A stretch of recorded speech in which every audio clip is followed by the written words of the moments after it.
And lead the session. Over to you, sir. Okay, thank you, Puja, for introduction and greetings from India, friends. Welcome to this international conference on reimagining and reclaiming the knowledge tradition of Bharat beyond boundaries and definition. This is very important seminars that we are conducting here, and participants from around the globe are there. So in this session, there are 8 papers, and scholars are from Argentina, France, Slovenia, Italy, Sweden, Finland, Sri Lanka, and Belgium. So we have the total 8 scholars, and we have 2.5 hour time. So we are going to devote this time, I think, equally for all participants. Around 15 minutes each participant will get, and for the presentation and a brief discussion as well. So what it will be the sessions? I will introduce the speaker and then invite him to make presentation for 10 to 12 minutes. I think it's maximum 15 minutes is the 10 minute to 12-minute presentation is the maximum.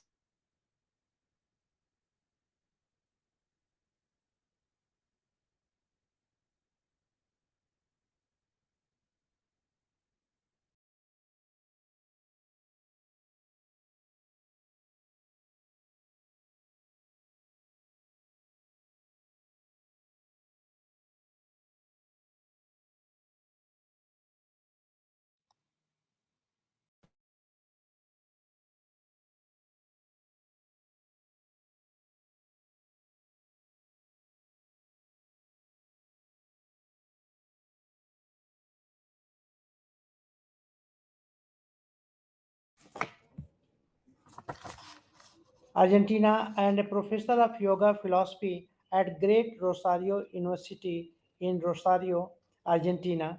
He is a bilingual speaker on classical Indian culture across Latin America, Spain, and India. He directs the radio program Niketan at Millennium Station in Buenos Aires, Argentina, and is a member of India Committee of CARI, Argentina's main think tank. Additionally, he performs poetry and sings Tagore work in Spanish. So, welcome, Professor. He is going to speak on Indian traditional knowledge and its contribution to contemporary challenges through dialogue with Western academia. So, Professor Canzobre, you are most welcome. Please take your time and make your presentation. Good morning. Thank you, Professor. May I share my screen in order Yes, to please. begin? Yeah, please share. Oh, okay. So first of all, let me check.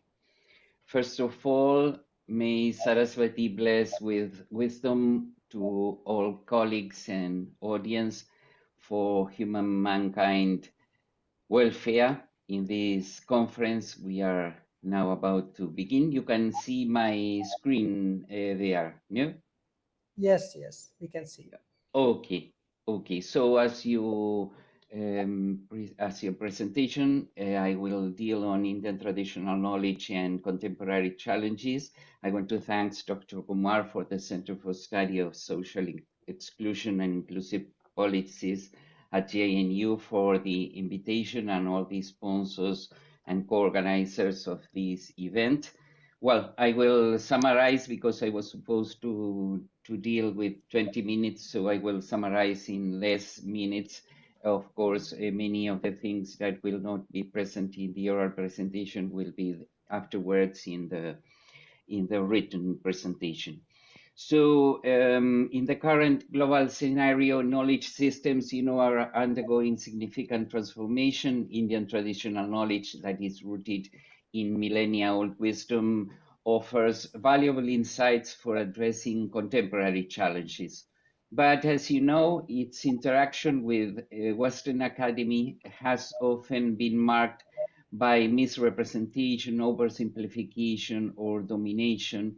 So there is an urgent need to move beyond these tendencies and foster meaningful dialogue that integrates the strengths of both traditions, Indian traditional knowledge and also academy. I will summarize some very brief ideas on how Indian traditional knowledge, of which I have personal experience thanks to my philosophy master Ada Albrecht, can contribute to key areas such as education and self-realization, sustainability and ecology, mental health and well-being, and ethics and political leadership.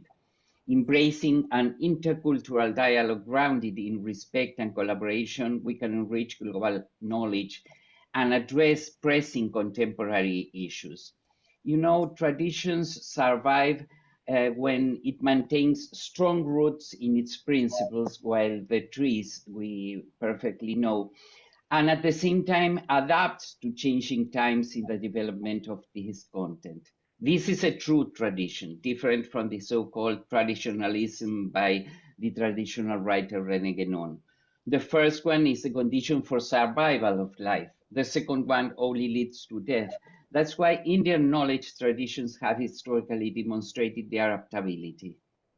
In 21st century, however, they face a new challenge, Western academic and cultural dominance. Modern academy, both at Western or even at Indian institutions, must strive to integrate and respect Indian knowledge holistically rather than reducing it to simplified categories. Indian wisdom is not merely a collection of isolated practices.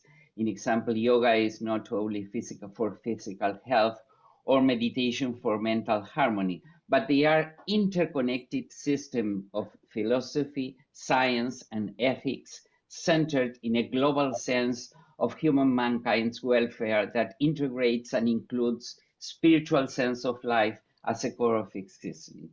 So I will take the Indo-Spanish philosopher Raymond Panikkar, who passed away in 2010, because he empathized that true dialogue requires mutual respect and moving beyond the up to now developments. We will now deal on some of his ideas to analyze present challenges of Eastern studies and contribute to the necessary stages and also remark other contributions that were done even here in my country, in Argentina, towards a new and needed paradigm. When he analyzed Orientalism, Panikkar stated that over the past 2 centuries, Western academic engagement with Indian traditional knowledge has undergone several phases, but often marked by misrepresentation, reductionism, and at times even a lack of genuine understanding.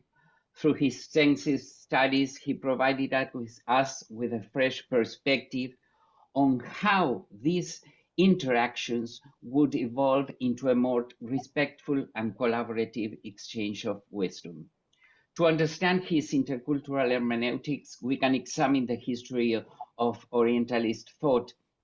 We know that along the colonial period, the Western study of India was often filtered through an Eurocentric lens, categorizing, controlling knowledge rather than engaging it in its own new terms. For instance, interpreting documented Sanskrit texts and philosophical theories in ways that serve for imperial governance rather than their original spiritual and intellectual purposes. But as we moved into the 19th and early 20th century, Orientalist studies began to take on a more romanticized form. Scholars as Max Muller attempted to highlight the richness of Indian thought, but yet these studies were still framed largely within Western conceptual structures. Indian philosophical traditions were studied not as living traditions, but as relics of a past to be dissected rather than engaged with them dynamically. Even Max Muller himself never had a direct contact with the Indian tradition, only indirect contact through Indians living in India and through his Sanskrit studies. And of course, won't develop the subject here. The so-called Aryan invasion assumed only out of philosophical sources, but no archaeological proofs. Panikkar, with his unique cross-cultural background, challenged this limited perspective. He was neither an outsider nor an insider in the strict sense. He belonged both to Western and Indian tradition, son of an Indian father and a Spanish mother.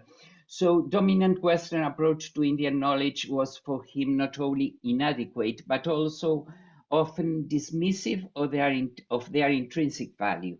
And as half an Indian, he wasn't either a fundamentalist rejecting all modern outlook, but instead of viewing Indian traditions through a framework of superiority or inferiority, he proposed an alternative method, a dialogical interaction. Study of Indian traditional knowledge then was proposed to be based on mutual respect and intercultural dialogue, rejecting both extremes of Western dominance over Indian traditions or the reactive stance of cultural isolationism. Instead, he called for an engagement where both traditions can learn from each other, enriching each other rather than competing. This approach is quite closer to the one even proposed by Gurudev Tagore from the Indian side. And in fact, it was his desire when he founded Vishva Bharati University in 1924. One of Panikkar's key insights is that knowledge is not just about analyzing intellectually, but also about experience. He characterized Indian tradition not as an orthodoxy, but as an orthopraxis. He criticized the Western tendency to reduce Indian traditions to academic disciplines, stripping them of their lived, experiential, and spiritual dimensions. For example, yoga, often treated merely as a physical exercise and meditation confined to cognitive techniques, neglecting their broader spiritual and ethical purposes. Panikkar's approach urged scholars to respect both the depth and the context of these traditions, acknowledging their realistic natures. So today, as we face complex global challenges, Panikkar's vision remains more relevant than ever.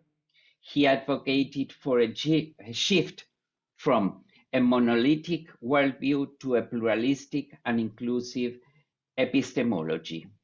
Rather than imposing Western categories onto Indian knowledge systems, he called for a truly bilingual and bicultural relationship where each tradition is allowed to speak on its own terms.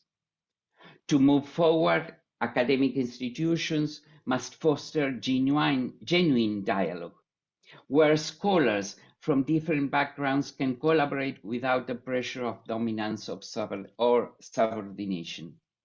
Interdisciplinary and intertraditional approaches can help to bridge the gaps created by past Orientalist and colonial frameworks, ensuring that Indian traditional knowledge is neither appropriated nor sidelined, but truly understood and integrated into global discourse.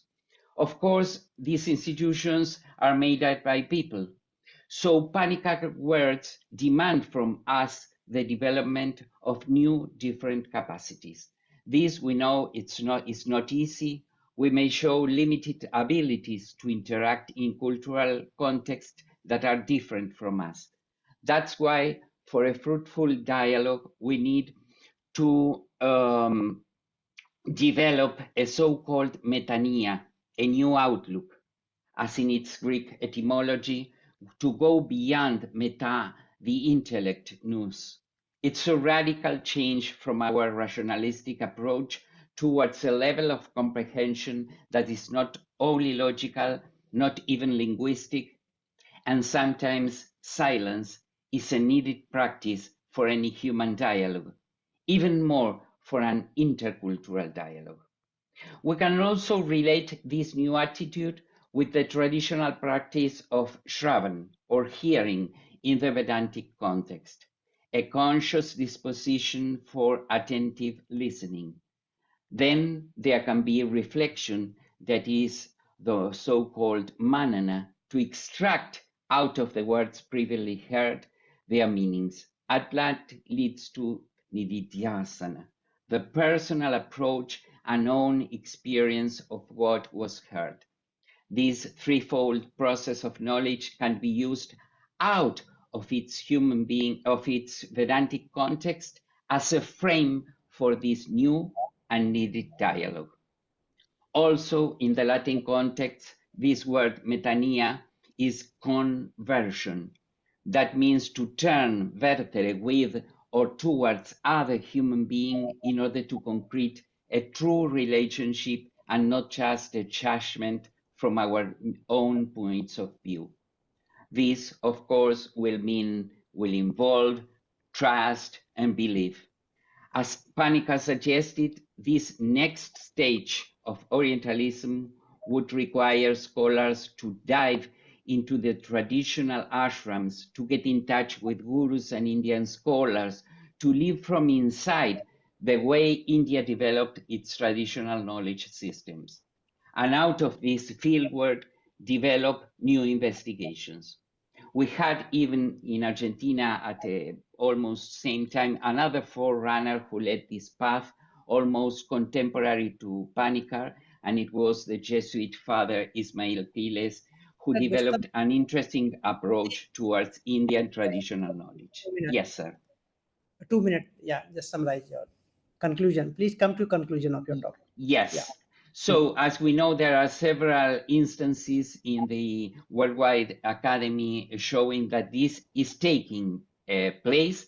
So as a conclusion, in this way, Indian traditional knowledge can give important answers to the great challenges that nowadays our world faces. First, in education, relating to self-realization and knowledge and integrating traditional wisdom into modern education. Second, in sustainability and ecology, because dialogue with Indian traditions can offer a deeply ecological worldview. Third place, mental health and well-being, promoting a renewed interest in traditional healing practices and offering disciplines that extend and integrate with Western psychological models, and in the last, moving towards an inclusive knowledge system. Both all these ideas are a guiding light for us today. They call for deep, respectful engagement between Indian and Western traditions to go beyond superficial study towards a meaningful dialogue. As we navigate the challenges of 21st century, Indian wisdom offers these invaluable tools for education, sustainability, ethical leadership, and mental health. It is time for modern academia, both Western and global, to recognize and integrate these insights with respect, ensuring a richer and more holistic approach to knowledge and human well-being. That's a brief summary of what we had to share with you. Thank you very much. Yeah, thank you, Dr. Gustavo, for nicely summarizing the basic elements of Indian culture and the necessities for its integrating holistically with the modern academia. So thank you very much. If there is any question from audience side, please quickly ask.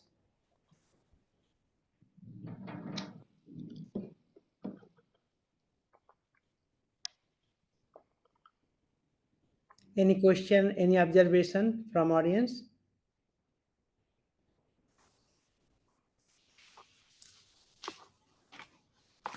I think there is no such observation from there. So thank you, Professor. Now I would invite Dr. Marie Lecomte-Tilouine from France. I'm sorry if I pronounce the name incorrectly because it's difficult to pronounce. I don't know how to pronounce, but I'm trying it. So Dr. Marie Lecomte-Tilouine is research director at CNRS and member of the Laboratoire d'Anthropologia sociale, CNRS, EHES, Collège de France, Paris, France. She has conducted fieldwork in Western Nepal since 1986 and has coordinated 4 collective programs of research in Nepal and the Western Himalayas since 2000.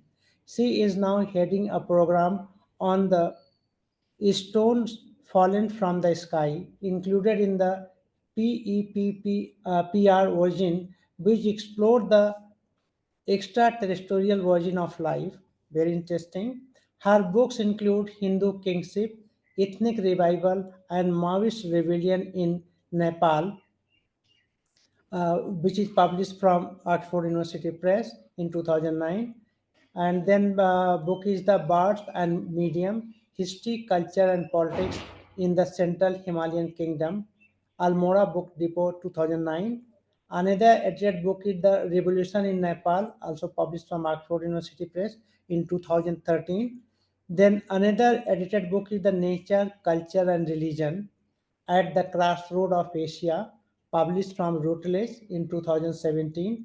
Recently, she has edited another important book with A.D. Sales, Encounter with the Invisible, revisiting spirit possession in the Himalayas, Routledge 2024, and Sacrifice and Violence, a reflection from an ethnography in Nepal, published Cambridge University Press. So very prolific writers, excellent writer, and she knows about the culture of India and Nepal. Very interesting books she has written.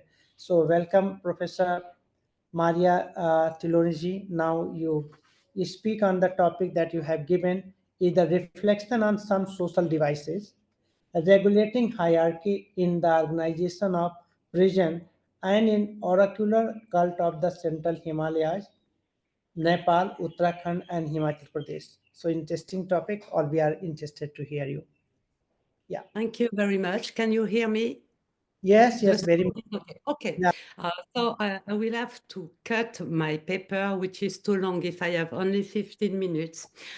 So my aim today is to discuss the debates on the nature of the caste organization, which primarily focused on India and have neglected to include Nepal as a case for discussion.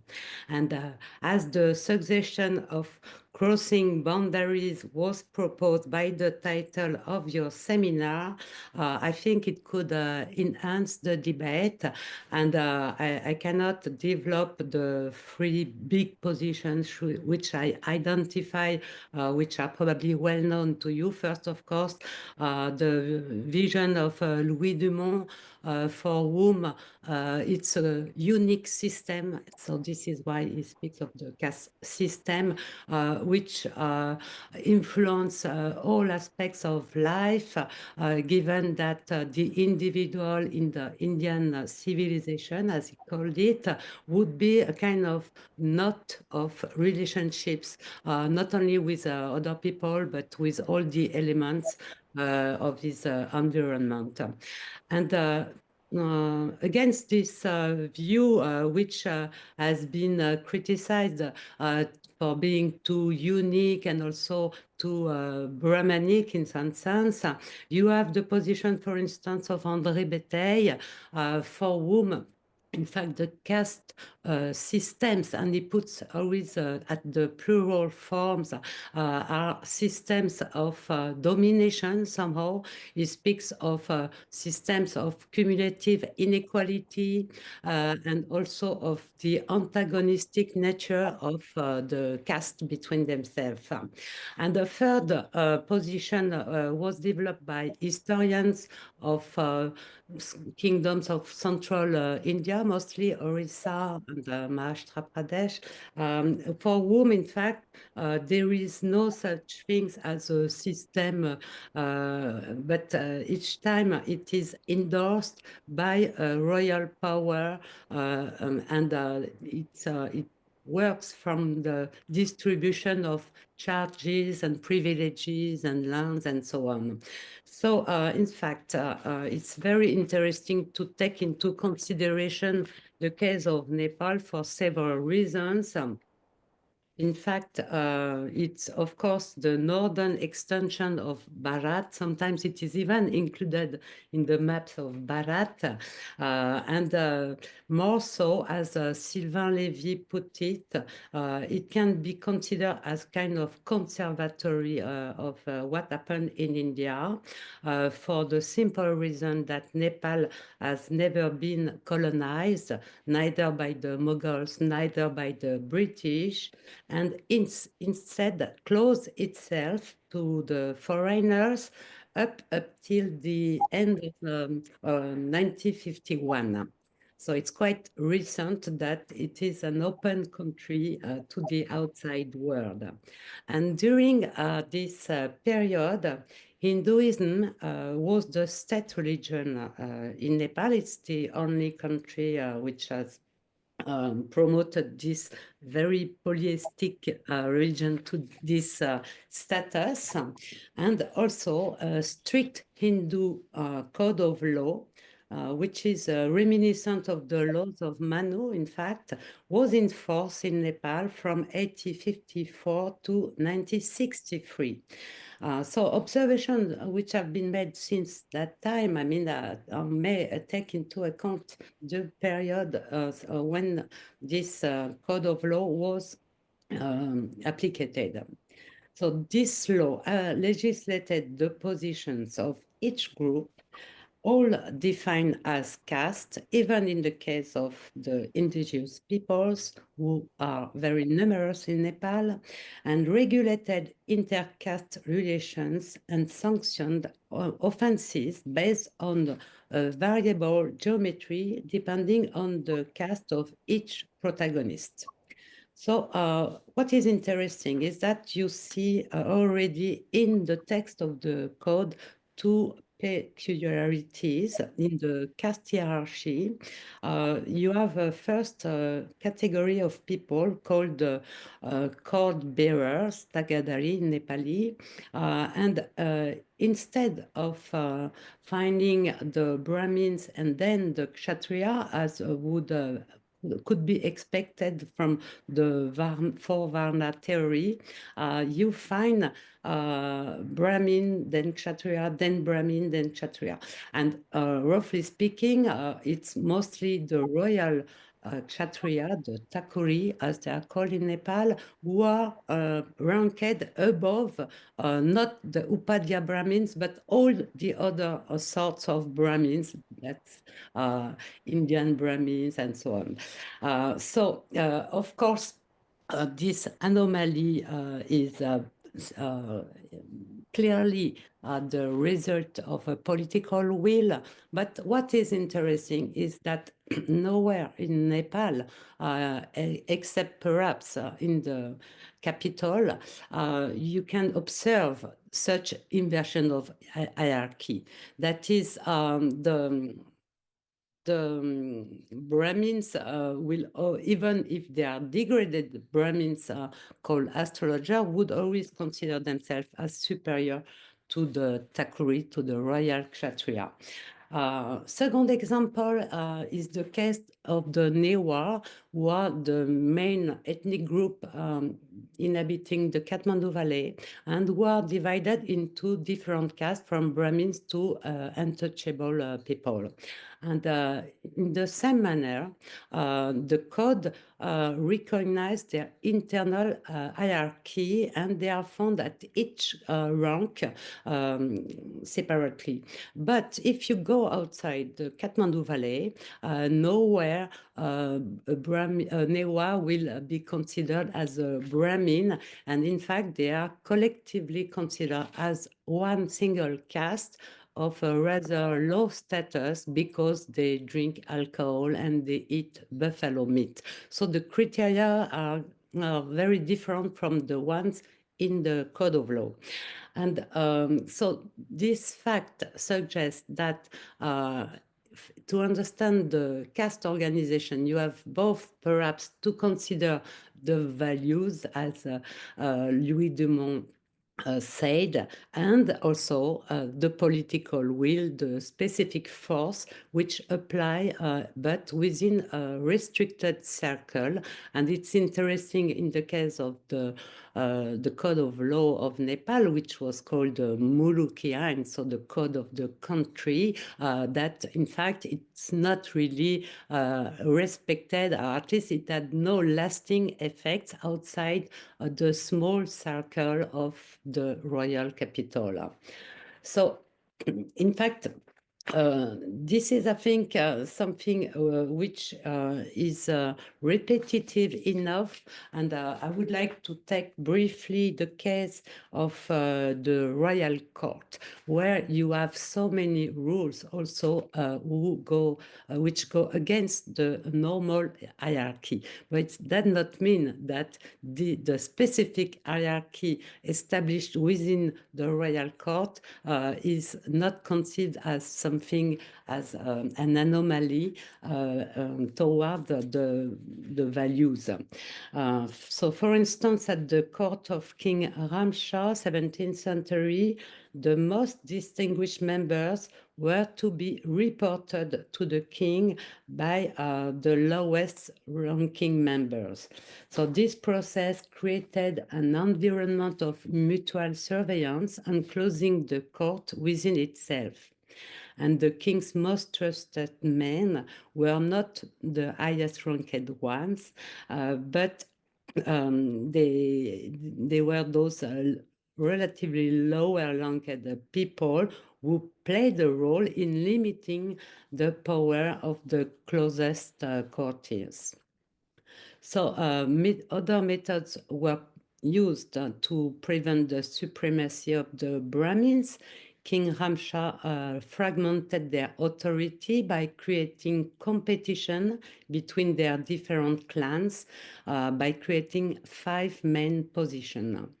And even the royal chaplain, the Rajguru, ended up with a strange office that he had to share with another Rajguru, with the rule that when one served as the Rajguru of the king, the other was the Rajguru of the heir. So none of them could have supremacy. In addition, many functions at the royal court, notably related to the valuable goods, such as the charge of the royal wardrobe or the treasury, were granted on the basis of a yearly rotation system to 3 different clans. This ensured also reciprocal surveillance and limited freedom of action, even in the case of Brahmins who were in charge of the treasury. So during the 19th century, competition at the court became a deadly exercise in which each of the notable clans gained power by suppressing the others until they suffered the same fate. And this led to a situation where no regent or prime minister of that period died a natural death. At that time, the highest ranked people at the court were called turban bearers, and like in the 17th century, they were not all active at the same time. For instance, we have a detail for the year 1843, where 15 out of the 50 were not active, indicating that the old system of rotating positions was still in operation. And in fact, this impermanence and competition within the circle of power seem to have persisted up to the present day. In the 1970s, King Mahendra undermined spiritual power further by decreeing that the function of Rajguru would no longer be hereditary, but open to all qualified Brahmins, thus widening competition between them all.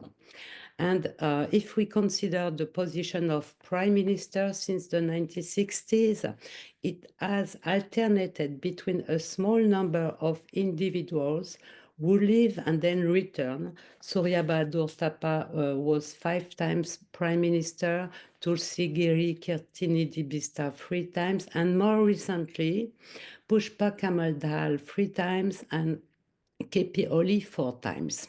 So this pattern of alternating between a small group of eminent individuals has established a quasi system of rotation for the post of prime minister, reminiscent of the methods used by the Shakings to limit the power of courtiers and keep them domesticated. However, this now occurs through a mere game of alliance between the parties without the presence of a king. Please summarize in 2 minutes. 2 Okay, minutes, so please. I have only 2 minutes. So in fact, all these exceptions to the rule, which are observable in the sphere of power, may call into question the perspective of the historians studying the small kingdoms in India, who have presented caste organization as a concentric world radiating from a royal center by the distribution of charges and privileges. The case of Nepal suggests that this portrayal may be too focused on the core of power, neglecting the peripheries. It may also have neglected the existence of various other spheres within caste society, which operate under their own set of rules that play with norms so as to produce specific but related results. Of course, my ambition was to take the example of the prison. It's a very interesting case, especially to compare with the situation in India, because roughly speaking, Nepal introduced the jail system from India in 1914, because before that they would not put anyone in prison. It was only for exceptional case. But when they adopted this system, they dropped the classification of prisoners in between A, B, C, which are related to the socioeconomic level, but also education and even caste, as say many authors. And then you may wonder why in a country where the hierarchy of caste is so strong, they have dropped the classification of prisoners, whereas it is still applied in many prisons in India. And in fact, if you understand these two spheres, these spheres apart within two different national contexts, you see that in the jail of Nepal, one of the first things which is done to prisoners is to pollute them.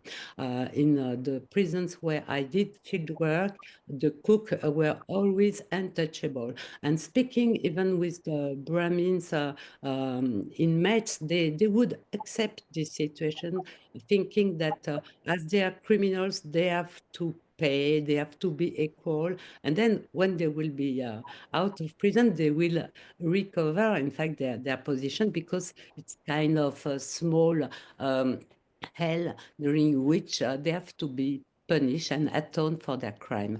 And in fact, in the Nepalese law, up to 1963, all the criminals were polluted, and even polluting, and their family had to pay for ritual to be purified from the crime of their husband or son.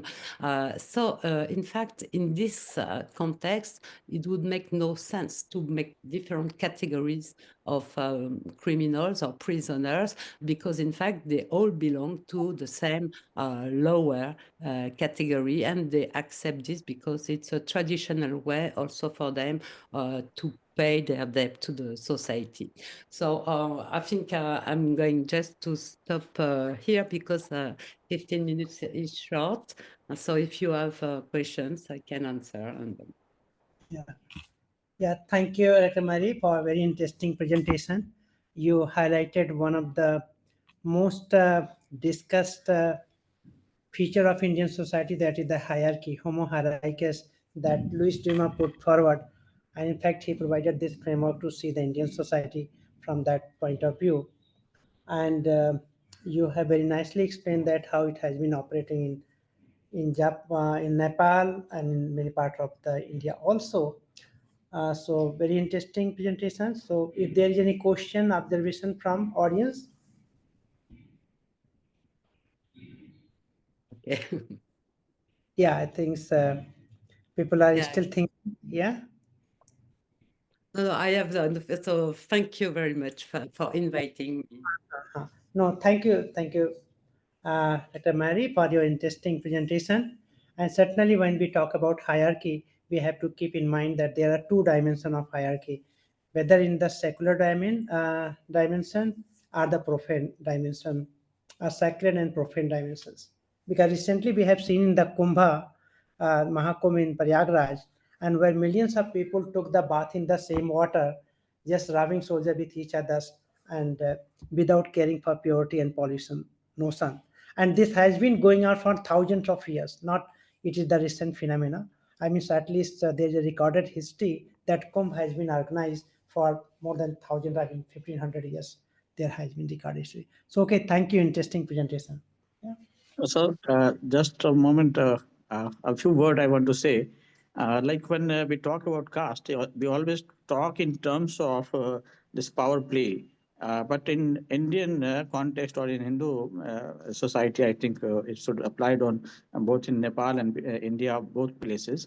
The key term to understand this was jajmani, and it is not so much in play right now, but the traditional society was run by jajmani system, the jajmani relation, not by the power play. Yes, So and that's they an were observation. yeah, organic relationship were there, not yeah. Okay, thank Yeah. you. But this is in fact Louis Dumont's theory that the classification of caste creates this solidarity because you have to rely on other groups for your survival. So judgment, of course, Yeah. it's Okay. control. Okay. Thank you. Yeah, now we have another interesting paper by Dr. Biljana Dušić from Slovenia. She was born in Belgrade, former Yugoslavia. After finishing medical college at University of Belgrade, she practiced medicine for a little less than a decade in Ljubljana. Being a witness of modern medicine, losing interest in human health and orienting more and more towards disease management, she left her medical practice and undertook 4 year study of Sanskrit, classical and Vedic at Philosophy College at University of Ljubljana and Zagreb. After that, she studied Ayurvedic medicine and is working now for more than 2 decades in her small private studio, Aditi, where she combined her knowledge of modern medicine and Ayurveda in counseling people along preventive and curative lines. She is an avid researcher of Indian spiritual tradition and a pilgrim upon her own spiritual path. She is currently living and working in Mirna, Slovenia, and she is going to speak on very interesting topic called magic reality of Ṛgvedic Ṛṣis. So welcome, Dr. Biljana Dušić to this conference. Please take your time and make your presentation. Thank you. Okay. Thank you. You hear me? You hear me? Yes. Yeah. Your voice is, yeah. Okay.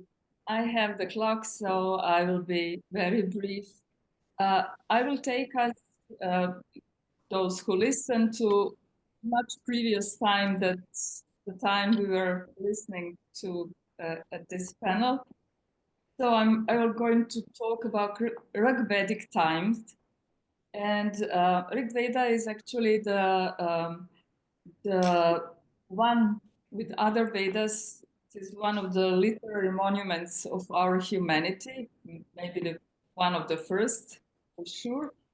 And it is generally accepted that it was finally recorded at about between 1500 BC and 500 BC. But many scholars are arguing that, especially in India, that Ṛgveda is much older. It is indeed, because it is generally accepted as well that it was for very long years transmitted just orally without written records. So I would just like to talk about Vedic Ṛṣis, about people who created Vedas. And before doing that, I would just like to mention that Aryans, the people who today's accepted view is that they are people, nomadic people who came from somewhere in Central Asia to what is today Pakistan, to the river Indus, Hindi, how do you say it, and found there a Harappan civilization in decline. So they settled the area, and they only later moved towards Ganges basin, where they settled, and their community there flourished later. So what I want to say is that in their world, one of the in their perspective of universe, there was one highest law. It was the law of Artha, or the cosmic flow. This flow means cyclical flow, which is which could be applied to cosmos, to all the stars, to galaxies, to universes, to human world. This Artha is actually something that is that stands behind day and night, the changes within the year, the changes within the lunar month, and so on, and also within the changes in human society. They maintained that actually human society is bound to reach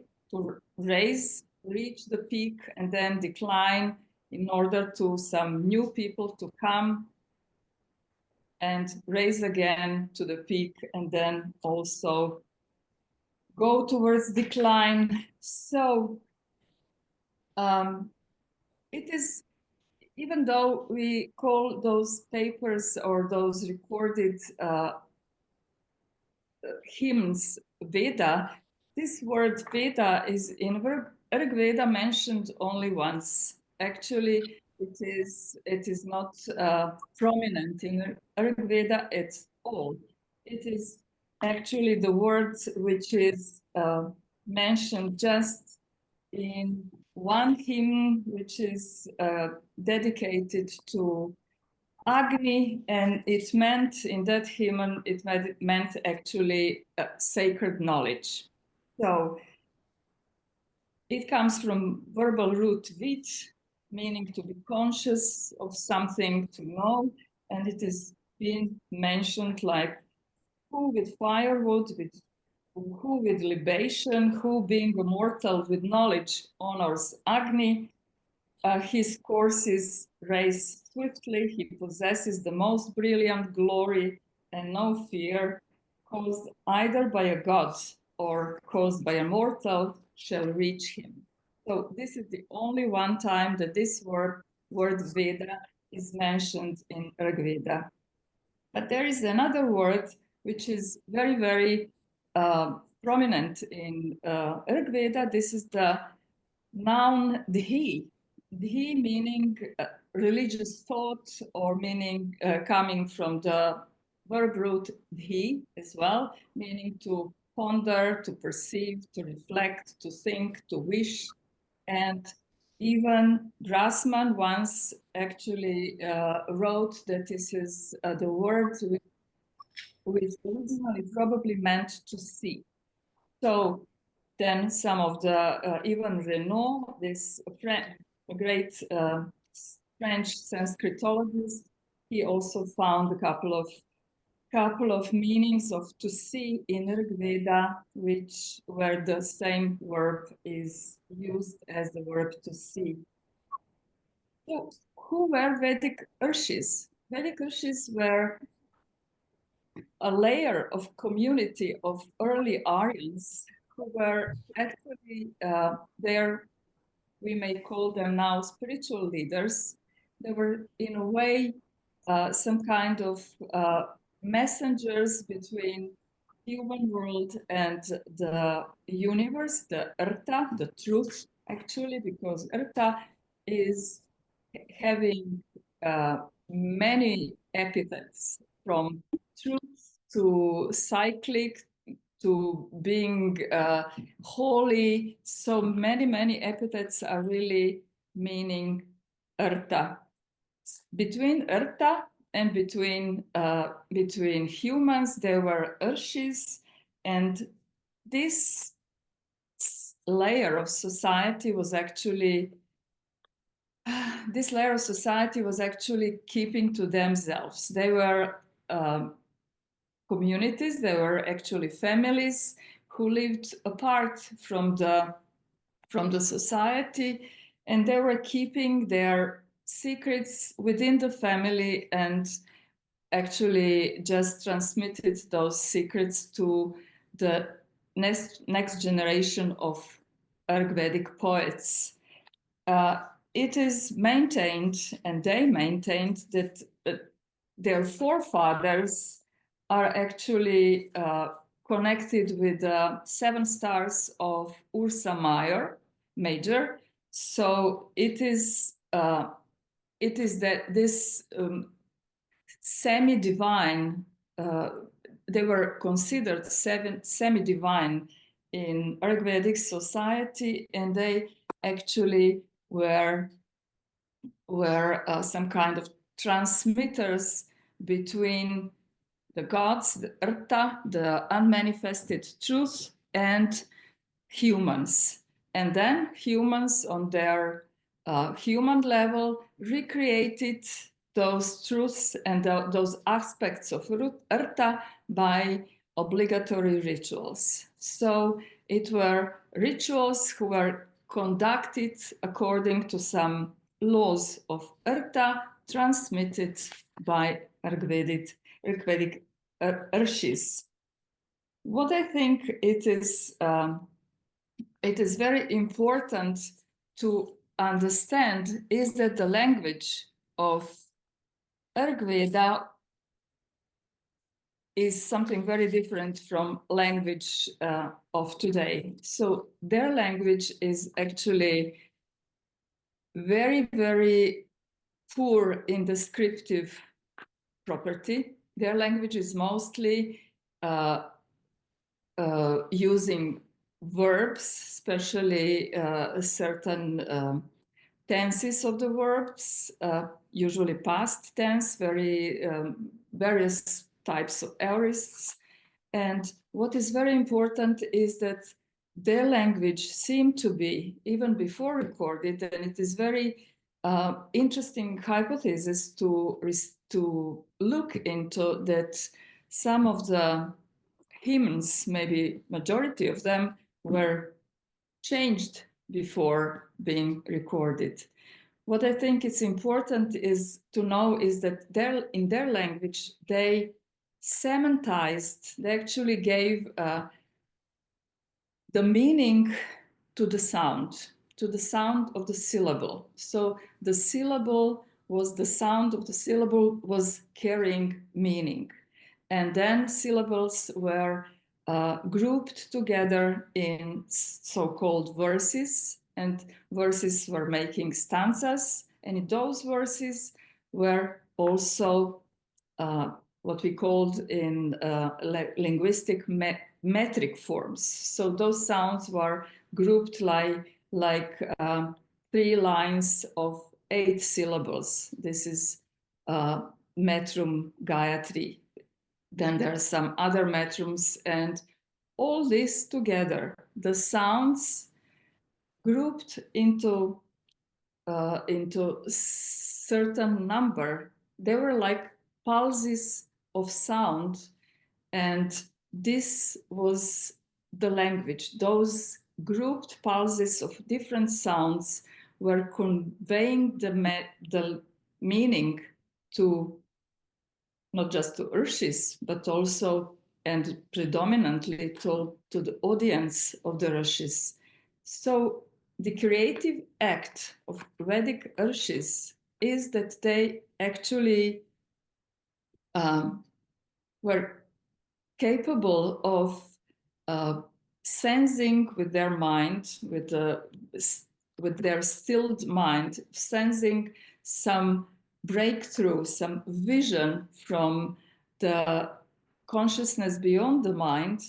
And then they had a tremendous, actually unbelievably tremendous work to recreate this vision into the sounds, and sounds into certain words that meant something in human words, in human world and words. So it is not just sensing the vision, it is actually translating the vision, the picture into sound. So I think that this has a profound consequences of, first of all, on our thinking, second, of the science of today, especially the science of physics, because it was different type of conveying meanings at that time, and sound must have very, very interesting properties in connection with manifestation and connection with, if you want, corpuscular matter, as they call it in physics. So, Dr. Biljana, please summarize your thing. Please make conclusion next 2-3 minutes. Yeah. Sorry? Please make your conclusion in 2-3 minutes. Summarize your talk. I will.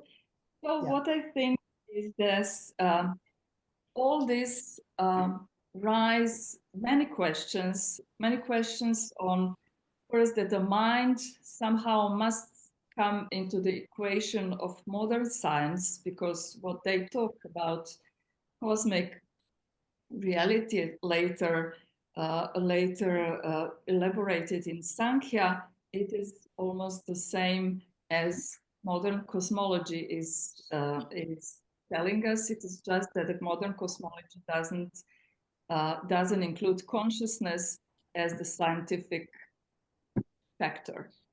So I will conclude with a word of one hierophant of Egypt, who was telling actually what I want to say, is that he was addressing one of the kings, and he said, please, you who are the king and mighty king, please protect these treaties, something that he was actually telling, protect these treaties from translation, so that these secrets don't fall into hands of Greeks, and that self-centered, foggy, and almost artificial translation won't nullify, sublime, and efficient efficient words and positions of words of our texts, of our language. So because Greek treatises are strong just in word proofing. They are like just a noise of words. This is what I want to say. The language of Ṛgvedic Ṛṣis is not just a language, it is actually invocation. So it is something that invoked certain forces for sure, and the sound has that power, the sound which a physics will have to look to into future. Yeah, thank you, Dr. Biljana, for interesting talk on our ancient text Ṛgveda. And nicely you have explained that what are the sources and how Ṛṣis got the knowledge and translated into words form. So now session is open for audience to ask question, make observation.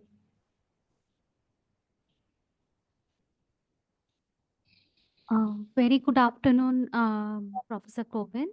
Okay. Can I ask a question to Dr. Biljana? It was a very interesting presentation. I am just curious to know now how is that sound establishes a connection across temporalities and across space? And if that is so, is the meaning of those Ṛgvedic invocations a little less important as compared to the emotions that sound generates?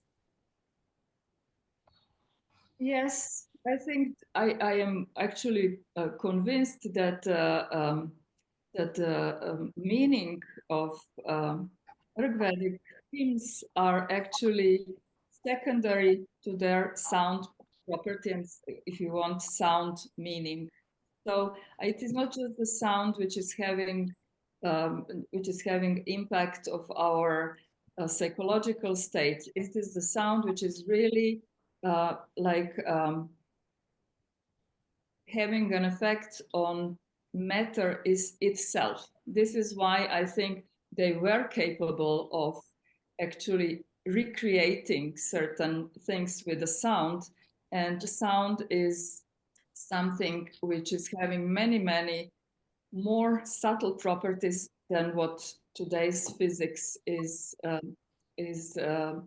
capable of perceiving. I think that all this will come into much more meaning, and it will be clarified with maybe physics having much more to say about ether, about like you called akasha or space, because this is a space actually brimmed with consciousness, and once this consciousness is moved by, they said in Ṛgvedic time, goddess Vach, when this consciousness from homogeneous state becomes heterogeneous and the creation starts. And when the sound is uttered with a focused mind, it is creative force. Yeah. Thank you. Any other observation? Any question?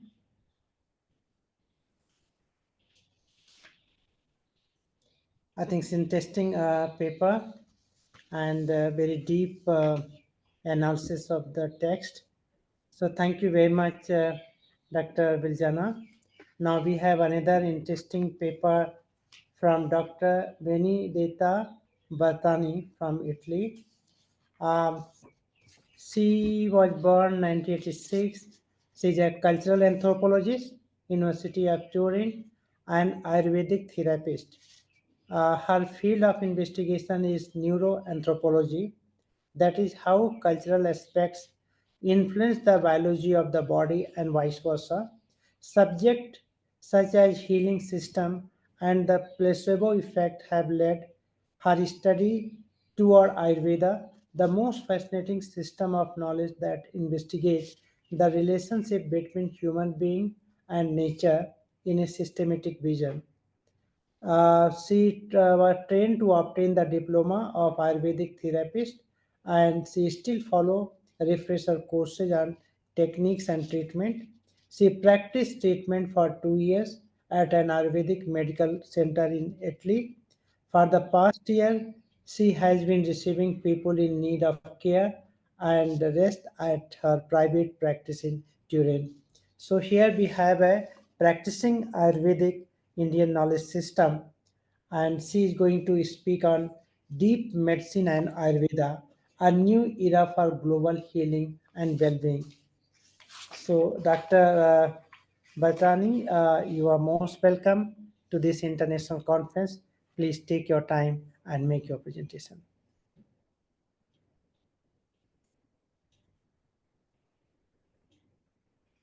Dr. Bertani, are you there?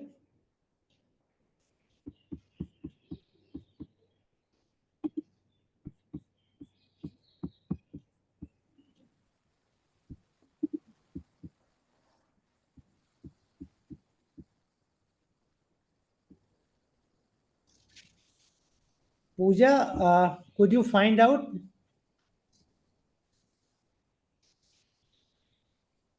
Puja, could you find out whether Dr.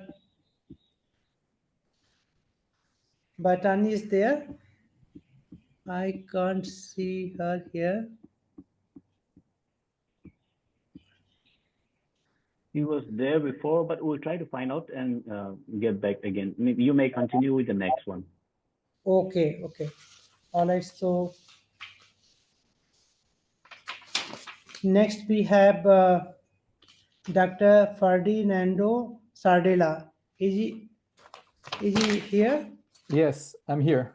Okay, okay. Thank you, sir. Thank you.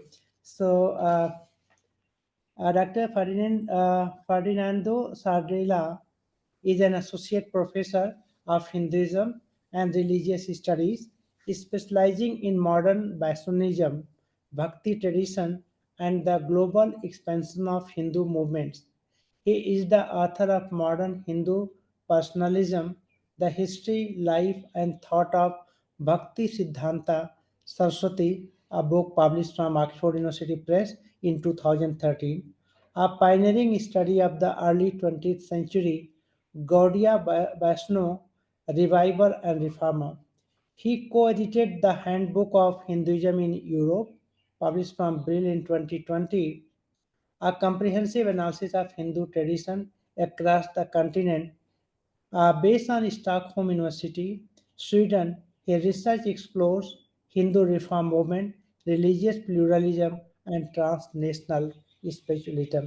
So very diverse background and very deep understanding about Hinduism, particularly Vaishnava movement, and he is going to speak on reconciling Atma, Brahma, and Bhagwan, reclaiming Vaishnavism in the context of India's intellectual heritage.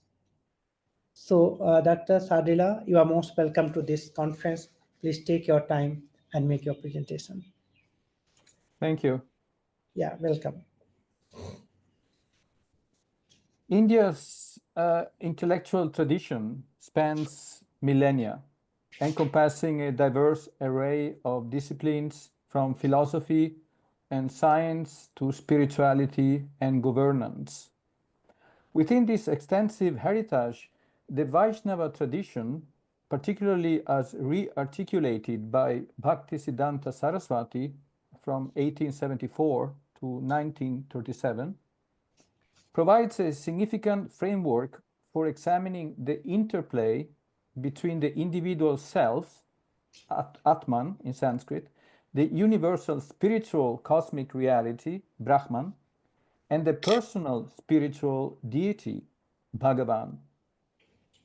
This paper, tailored for presentation at this conference, analyzes Bhaktisiddhanta's life, his scholarly engagement with astronomy, and his philosophical contributions to the concept of consciousness. His work not only sought to reclaim Chaitanya Vaishnavism from the distortions imposed by colonial framework, but also positioned it as a relational epistemology with relevance to contemporary scientific and philosophical discourses about religion and science. Bhaktisiddhanta Saraswati, born Bimala Prasad Datta in 1874, inherited an intellectual legacy from his father, Kedarnath Datta Bhaktivinod, a colonial administrator and influential Vaishnava reformer of Calcutta in Bengal. His upbringing combined Western education with indigenous traditions, shaping his synthesis of science and spirituality. An exceptional student, he excelled in mathematics, Sanskrit, and Indian astronomy, Jyotish, later challenging colonial narratives by reclaiming Indian scientific traditions through works like Surya Siddhanta and Siddhanta Shiromani. Bhaktisiddhanta Saraswati also published the entire Bhagavata Purana, translating it from Sanskrit into Bengali, along with his commentaries, and additionally produced a monthly English language journal called The Harmonist, featuring discussions on a wide range of subjects. His philosophy was based on Sankhya and Vedanta philosophy. He later took sannyas and established the Gaudiya Math in Kolkata in 1918, an institution that would eventually serve as the foundation for the International Society for Krishna Consciousness, ISKCON, founded in New York in 1966.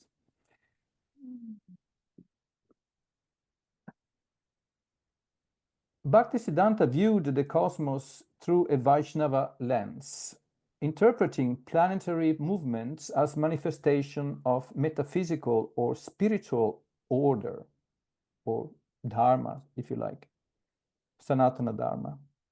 His astronomical work, while adhering to a geocentric model, emphasized metaphysical symbolism, challenging colonial critiques of Indian knowledge systems. His scholarship exemplified a decolonial approach, integrating spiritual and scientific epistemologies. Central to Bhaktisiddhanta's philosophy is Achintya Bheda Abheda Tattva, the principle of inconceivable, simultaneous oneness and difference, reconciling Atman, Brahman, and Bhagavan. Unlike Advaita Vedanta's monism, his framework emphasizes devotional interaction, positioning the soul, the Atman, as an eternal, conscious entity, relationally and personally connected to, in this case, Krishna, Bhagavan. This ontology challenges reductionist paradigms, advocating a holistic understanding of consciousness. Central to Bhaktisiddhanta's philosophy is Achintya Bheda Bheda Tattva, the principle of inconceivable. Sorry, I just read it. To interpret Bhaktisiddhanta's philosophy, I employ a theoretical framework that connects Western constructivism and perennialism. Constructivism posits that our perception of reality is shaped by language, culture, and social structures, emphasizing the variability of human experience. Perennialism, on the other hand, asserts an underlying, unchanging essence of some kind within human consciousness, corresponding here to the Atman in Vaishnavism. In Indian epistemology, these perspectives are not contradictory but interconnected. Constructivism relates to the body and subtle energies, which are the external goals of yoga, for example, while perennialism pertains to the soul's transcendental nature, Atman. This synthesis contrasts with Western dualism, which often separates secular and material on one side and religious knowledge systems on the other.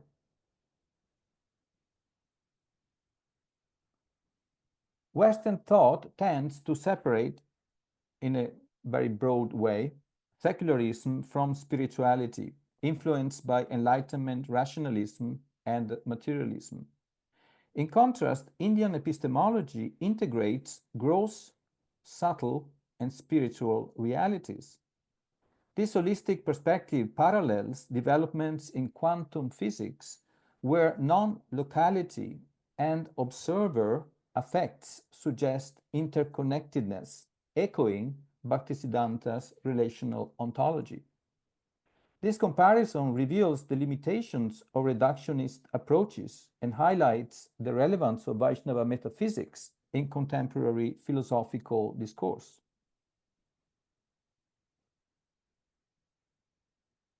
Bhaktisiddhanta's integration of astronomy and consciousness resonates with contemporary quantum theories to some degree. His relational ontology, emphasizing the interconnectedness of Atman, Brahman, and Bhagavan, parallels quantum mechanics' non-locality and observer effects. For instance, his interpretation of astronomical phenomena as spiritual aspects aligns with the quantum concept of entanglement, part of the Copenhagen interpretation championed by Niels Bohr, where particles influence each other across distances.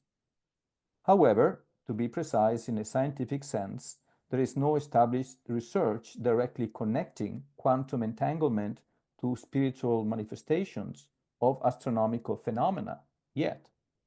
However, the observer effect in quantum physics, which suggests that consciousness affects physical outcomes, mirrors Bhaktisiddhanta's assertion of spiritual and devotional engagement transforming experiential knowledge.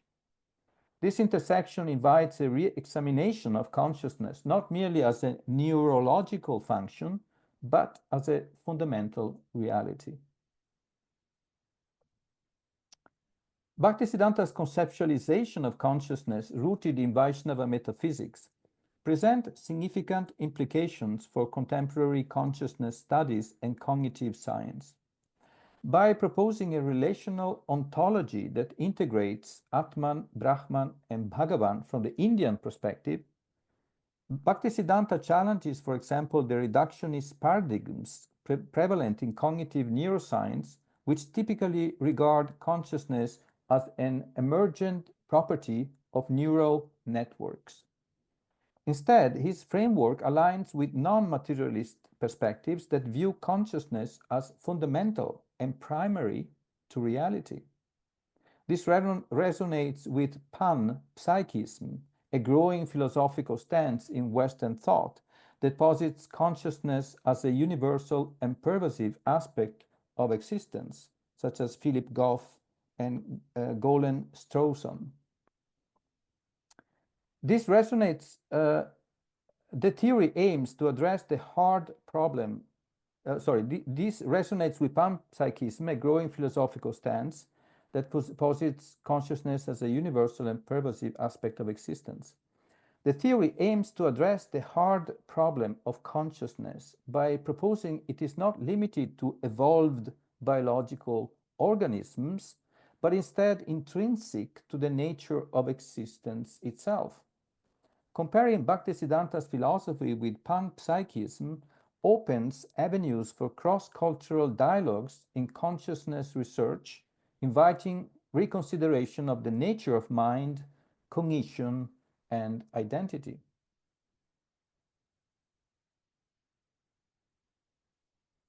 The relational ontology proposed by Bhaktisiddhanta also has profound ethical and ecological implications. By emphasizing interconnectedness, his philosophy challenges anthropocentric views that separate humanity from nature. Instead, it advocates a holistic vision of existence, where all living entities share a spiritual kinship, reflecting the unity of Brahman and Bhagavan, both in Advaita monism and with differences for dualistic Vaishnavism. This resonates with deep ecology and environmental philosophy that recognizes the intrinsic value of all life forms. Integrating Vaishnava metaphysics with contemporary ecological ethics offers a spiritually informed framework for addressing environmental crises, emphasizing stewardship, sustainability, and reverence for nature. Bhaktisiddhanta's relational ontology has profound implication for contemporary cognitive science and the study of artificial intelligence, AI. While modern AI research is primarily rooted in computationalism, the notion that cognitive processes are information processing operations, his philosophy suggests that consciousness is not merely computational, but relational and experiential. This challenges the foundational assumptions of AI models, particularly those grounded in neural networks and machine learning, which simulate human cognition without acknowledging the subjective nature of consciousness with emotions and awareness. By integrating Vaishnava metaphysics, cognitive science can expand its paradigm to include relational and experiential dimensions, potentially leading to a more holistic understanding of artificial intelligence and human cognition. Bhaktisiddhanta's personalism, articulated through his interpretation of Achintya Bheda Abheda Tattva, resonates with panentheism, the belief that the divine pervades all creation while also transcending it. In his philosophy of the Bhagavad Gita, Krishna, Bhagavan, is simultaneously immanent and transcendent. This comparative analysis bridges Eastern and Western theological perspectives, contributing to global discourses on the nature of divine reality, personalism, and relational theism. Bhaktisiddhanta's relational ontology offers a radical rethinking of classical metaphysics by challenging the Cartesian dualism of mind and matter. His emphasis on interconnectedness and relational existence parallels process metaphysics, where entities are seen as events or relations rather than static substances. This philosophical stance aligns with Alfred North Whitehead's process philosophy and Gilles Deleuze's concept of the rhizome, where reality is a network of interconnected events. As a metaphor, it underscores the fluid, decentralized nature of connections, much like the underground stems of certain plants, where any node can link to any other, and power or meaning does not flow solely from a central root. Dr. Yeah. Dr. Dinado, please Yeah. summarize your talk in 2 minutes. In 2 minutes, yeah, thank you. Yeah. By positioning consciousness as fundamental, his ontology also engages with contemporary debates on monism and dualism, proposing a non-dualistic yet dualistic relational view of existence. This study situates Bhaktisiddhanta's work within the broader context of colonial and post-colonial intellectual history. His strategic use of modern technology and print media to disseminate Vaishnava teachings exemplifies a decolonial approach to reclaiming indigenous knowledge systems. Bhaktisiddhanta Saraswati's integration of astronomy, consciousness, and Vaishnava philosophy illustrates the enduring relevance of India's intellectual heritage. His relational epistemology, grounded in Achintya Bheda Bheda Tattva, provides a nuanced model for engaging with contemporary scientific and philosophical discourses. By synthesizing constructivism and perennialism, his philosophy bridges Eastern and Western epistemologies, fostering a dialogue that enriches both religious and secular inquiries. Thank you so much. Yeah, thank you, Dr. Ferdinando, for your wonderful lecture. And you have highlighted very rightly that what are the ground through which there could be a dialogue between Eastern and Western epistemology, and it could be bridged. Very nicely, you have explained the things. I think there are many more scope to strengthen this kind of dialogue and come up with some kind of unified knowledge system. Yeah, so now this is open for audience observation, questions, if there is any. It is an interesting talk. Sir, can I go ahead with a question? Yeah, Elisa, please go Yes, ahead. sir. Dr. Ferdinando, it's a very, very interesting presentation. I was just curious to know, is it possible, even though we have linkages and we are trying to establish a bridge between Eastern and Western epistemologies, is it possible to justify the transcendental real from the perspective of science? It still appears a bit difficult and inconvincing to do that. So how do we justify that? Yes, we mean between the link, the connection between science and Spirituality. spirituality. Yes, you are mentioning a huge challenge. The way we do it in the West in general is the connection between, for example, science, natural sciences is one field, very important, and humanities, including religious studies. With religious studies, we do research about spirituality, about Vedanta, about Western philosophy, everything included in religious studies. Theology, of course, Christianity, theology compared to Hindu philosophy. So this is just a suggestion. Could be, or as it is now in IITs, for example, there's an interest to connect natural science through spirituality, personal ethics, for example, and spirituality.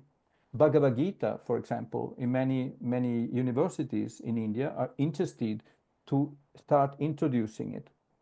So I think my impression right now is that there is a lot of attempts to create a link between natural science and spirituality.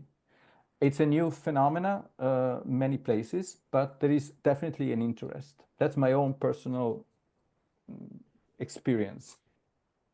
Thank Yeah, you, no, Dr. but Ferdinando. Yeah. yeah, she also raised the issue of transcendental reality.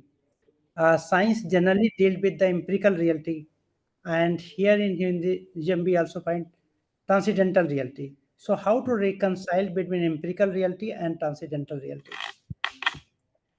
Yes, this is a very good question. And I suggested some understanding, because in yoga, if you look at yoga, for example, there are three levels. There is the body, physical body. There is the subtle body, which is the mind, the intellect, buddhi, for example, ahankara, our identity. And then there is Atman within, which is our so-called pure consciousness. So I would say how to connect the three. That could be done by research, for example, in yoga, research about the body and how it works, the subtle body, which is explored also in Buddhism, not only Hinduism in India, to present the complexity of our body and our so-called subtle bodies. So that could be I would say, a beginning of exploring. We're talking about exploring basically different paths, different ways to discuss and explain the complexity that we have in our body and in our minds. So for me, that would be already one step. There are also, by the way, also consciousness studies that are very important as well. And with consciousness studies connected to, let's say, humanities, mainly at the moment, can be also connected to the body and the brain. So there are different ways to connect with some interest, with some dialogue, and for me that would be a very nice way to get it started. So just a suggestion.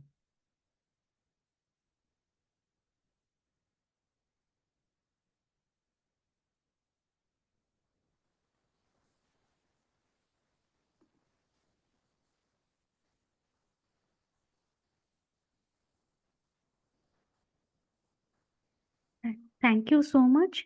There is also a question in the chat box.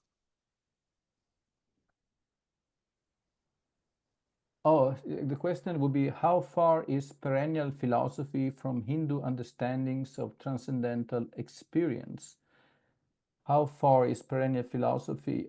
Perennial philosophy is actually developed in the West by studying psychology, which is, in my eyes, very much connected to yoga and the inner understanding.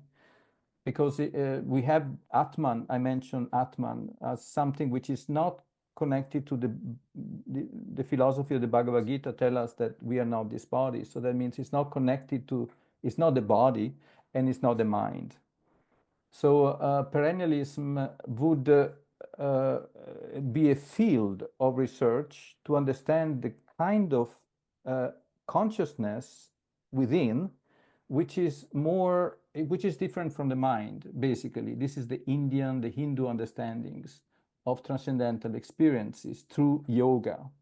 That means by meditation within, put aside the body, put aside the mind and the thought aside, and get into the inner consciousness, which is Atman in Sanskrit.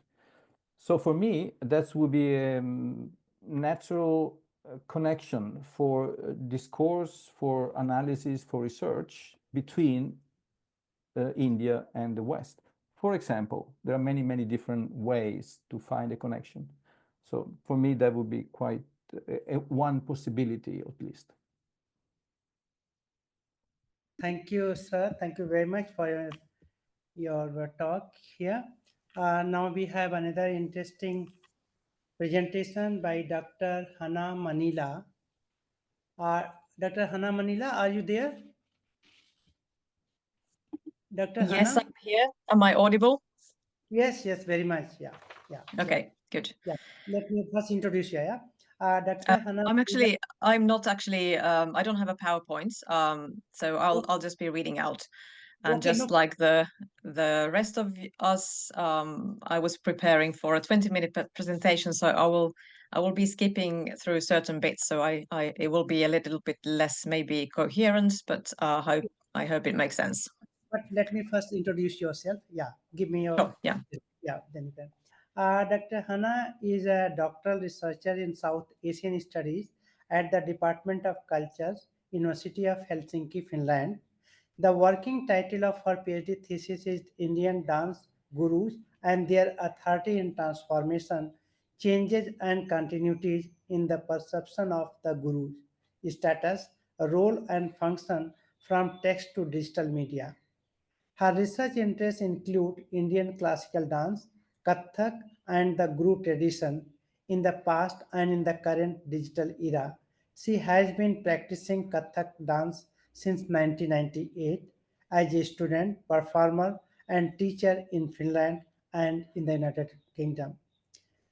So, very interesting topic, one of the interesting cultural heritage of India, that is Kathak dance.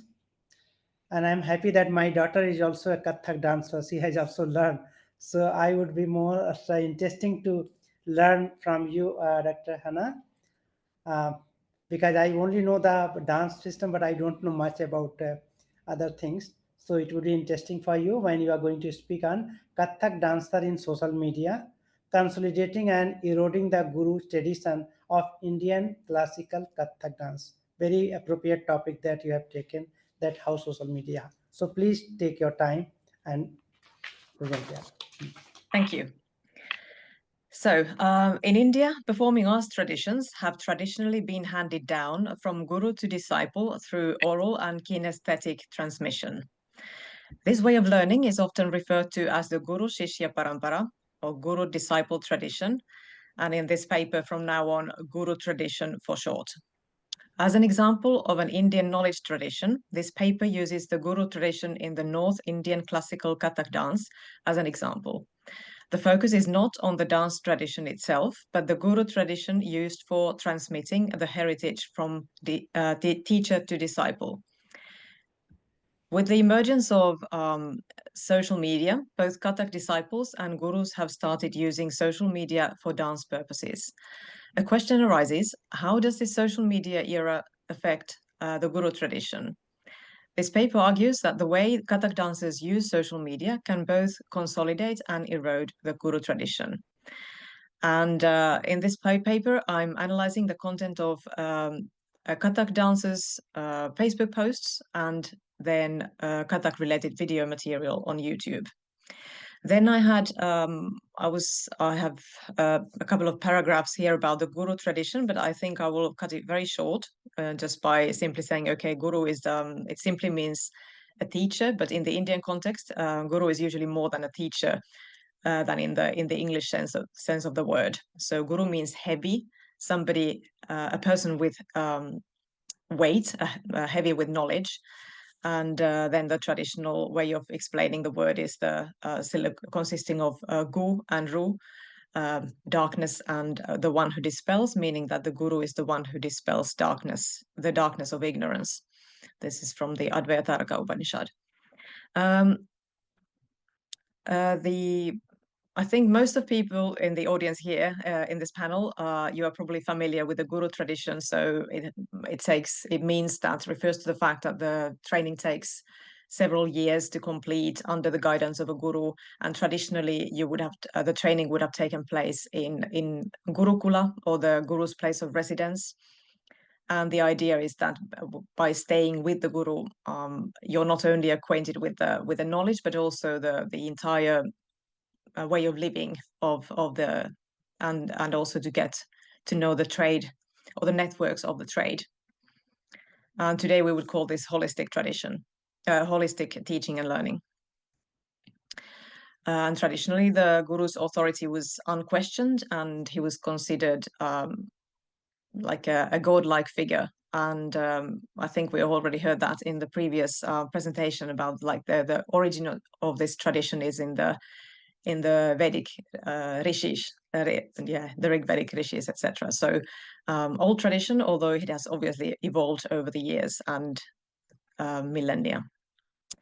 And then simply about Kathak dance, I will not go into detail about that. So it's just one of the 8 dance forms nowadays recognized as classical dance, Indian classical dance, by the Sangeet Natak Academy, and it's from the northern part of South Asia, Pakistan, India, and even Bangladesh.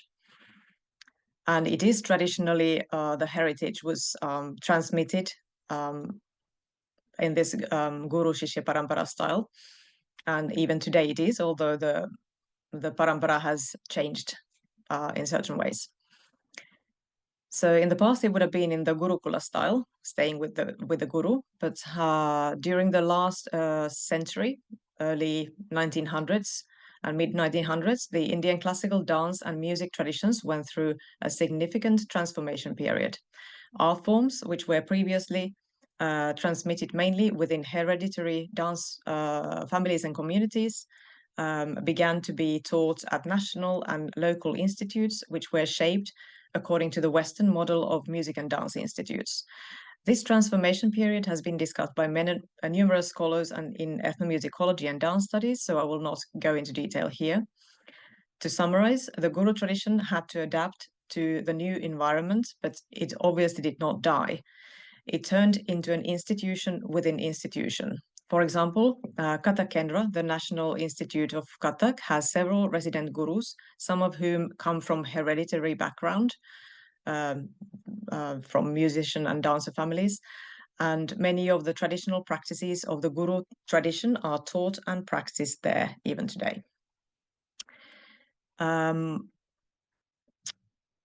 As a theoretical concept, there is something called mediatization. So in this study, the underlying theoretical concept is mediatization, a concept which emerged in media and communication studies in mid-2000s. As Krotz defines it, it is a meta process which shapes modern societies along with other socio-cultural processes such as globalization and individualization. It explains long-term developments and cultural change. Here in this paper, we look at Kathak dancers as actors contributing to the reality of the Guru tradition offline and online, mainly online in this paper.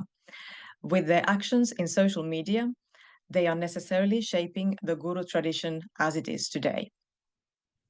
In the past, I have used traditional ethnographic methods in my research, including participant observation and interviews in India, but here I have used mainly online ethnography.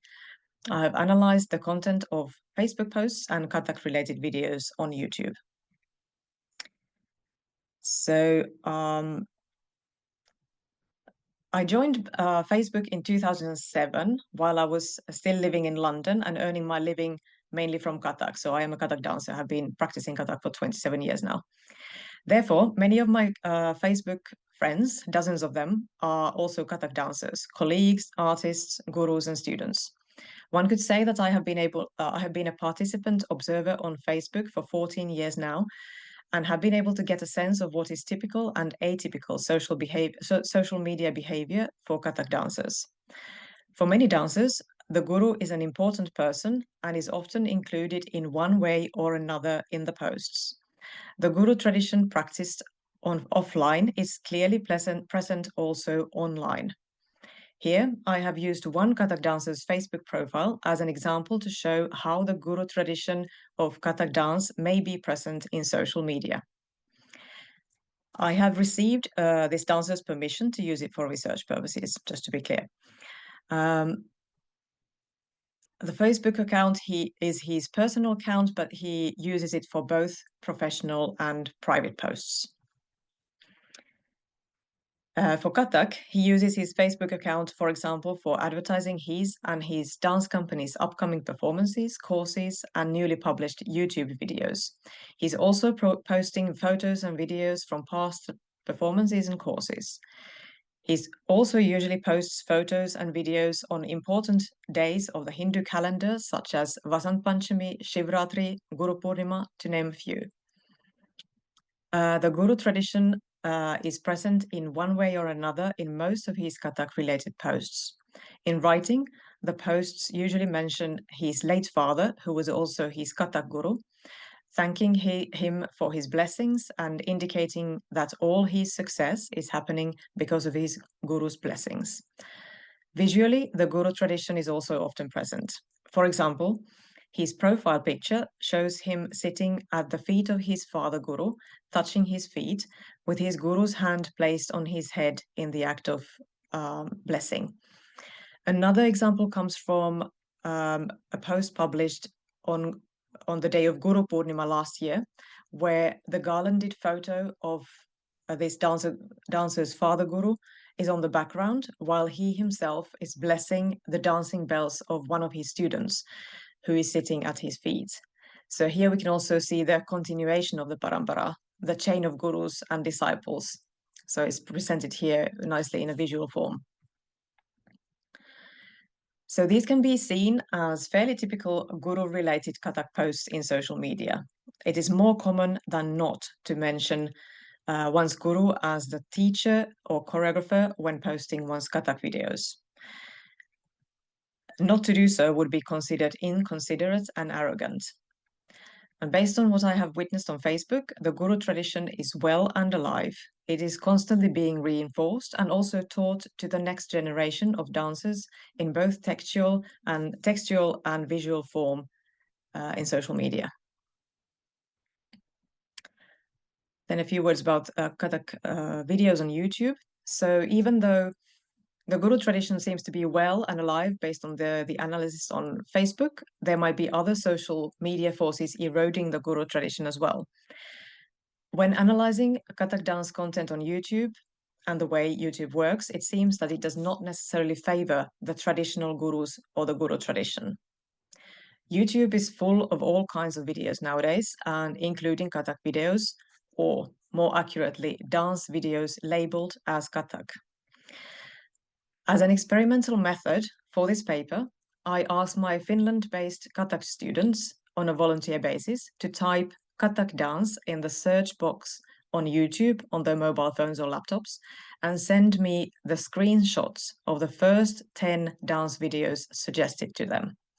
I did not ask them to clear their search history. And even though they are Kathak students and have probably been watching Kathak videos in the past, the suggested dance videos represented a wide variety of styles and qualities.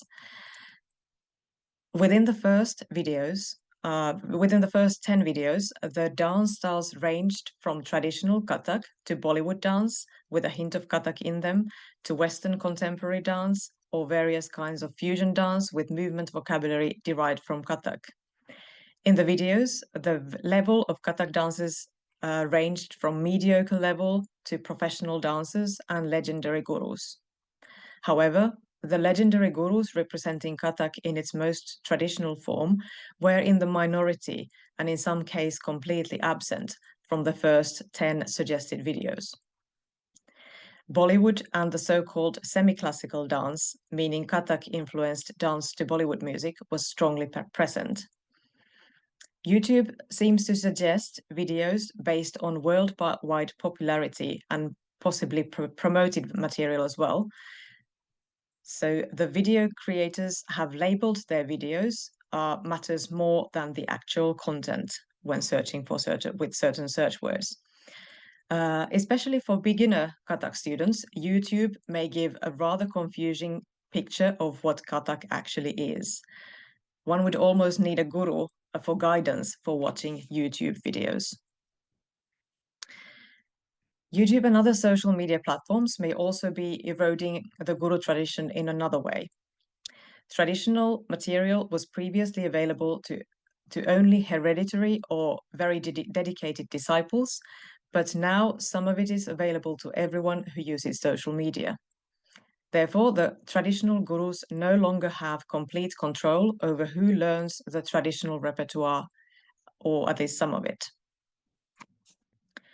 So to conclude, social media, or the way it works and the way it is used by Kathak dancers, is to a certain extent subtly eroding the guru tradition, a process which began long before this, already a century ago, with the institutional changes in the performing arts of India.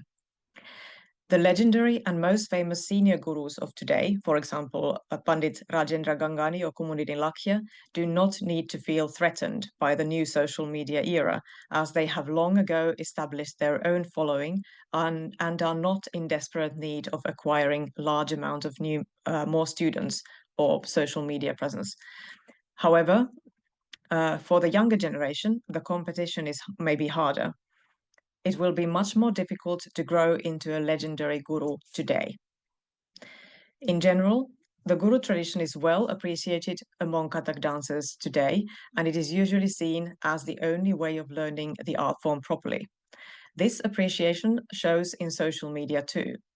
On Facebook, the Guru Shishya Parampara is frequently present both textually and visually. Based on Facebook, the guru tradition appears to be in no danger, but rather it is being reinforced. However, sometimes it is difficult to know how much of this is lived reality and how much of it is sort of presentation or superficial. Do the dancers feel that they must share guru-related posts because everybody else is doing so? This will need more research, for example, in the form of interviews. In many cases, references to Kathak Guru and the Guru Shishya Parampara in social media have become the new norm. It is becoming an integral part of the contemporary Guru tradition. The tradition is ever changing in some subtle ways. It is necessarily transforming so that it is meaningful and relevant to today's teachers and disciples. Thank you. Thank you, Dr. Manila, for your interesting talk and very interesting inferences from your study which is coming out about this Guru Shishya Parampara. So now this house is open for comments and questions from audience side.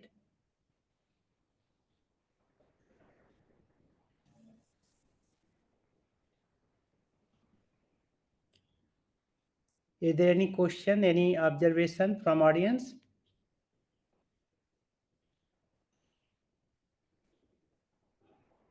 Yeah, Dr. Hannah, since you are working in this field, you are doing the research and also you are a practitioner of a Kathak dancer. And you mentioned that knowledge transmission is taking place through Guru and Shishya Parampara. So, what is the difference between transmission of knowledge through Guru and Shishya Parampara and other mode of knowledge transmission which we have in modern schools? What are the difference? I think yes, I skipped some of that that difference. So I think one of the most important thing is that the kind of it's the holistic, the way that you're spending so much time with the guru, even kind of outside the classes. So the kind of typical way of going to, say, for example, ballet class in the West. You just go to the class and then you go home. But kind of unless you take it as your profession, you don't really kind of get involved with the wider circle of the dance form, etc. So it's and also there's this what differentiates between the guru and the normal teacher is this idea that the guru is elevated to the level of God. So in some way, you're just by being in the presence of your guru, you're receiving something. And also the form of kind of receiving the blessings, etc., that is considered by many dancers very meaningful. I'm not sure if I answered the question, but yeah, it's more the kind of holistic learning compared to Yes. compared to the Western way. But I mean, when we examine in today's context, is it relevant in modern education system also to have this system? I mean, some part of it, or it is just was suitable only in the traditional society for learning the traditional craft only? It is definitely relevant, and many dancers who have learned kind of course, it has transformed. Very few, I think, only some hereditary sons of guru fathers learned in the kind of exactly in the household, but and there are some who do that even today. But I think it is meaningful, but it is constantly transforming as well to suit the needs of the society. And for example, one thing that when I interviewed, it's not so much part of this paper, but when I interviewed both gurus, like contemporary gurus, even the ones who are now senior, what they do not miss about the old way is the fact that the guru was so scary, even violent, that it was too they were too scared to ask questions. So if they didn't understand something, they did not ask any questions because they just feared of what might be the consequence. So many of today's senior gurus have want to be more accessible, and so that the younger ones are not too scared of them. Okay. Thank you for your interesting finding and observation about this thing. Okay, so now we have another very interesting presentation from Dr. Nidhika Nanakar from Sri Lanka. She is working as a lecturer. Is Dr. Nidhika is here, Nanakar? Yes, sir, I am here. Okay. Yeah. So let me introduce you first. Yeah. You are working as a lecturer at the Department of History, Faculty of Arts, University of Colombo, Sri Lanka. You have obtained a Bachelor of Art in 2015, specializing in history with first class honors, and a Master of Philosophy 2024 in history from the University of Colombo. In 2015, the University of Colombo awarded you 2 gold medals for being the best student in history and for achieving the best result in Sri Lankan history. So indeed a great feat. Congratulations for it. Yeah. Your research interests are history, education, and social cohesion. Very interesting topic.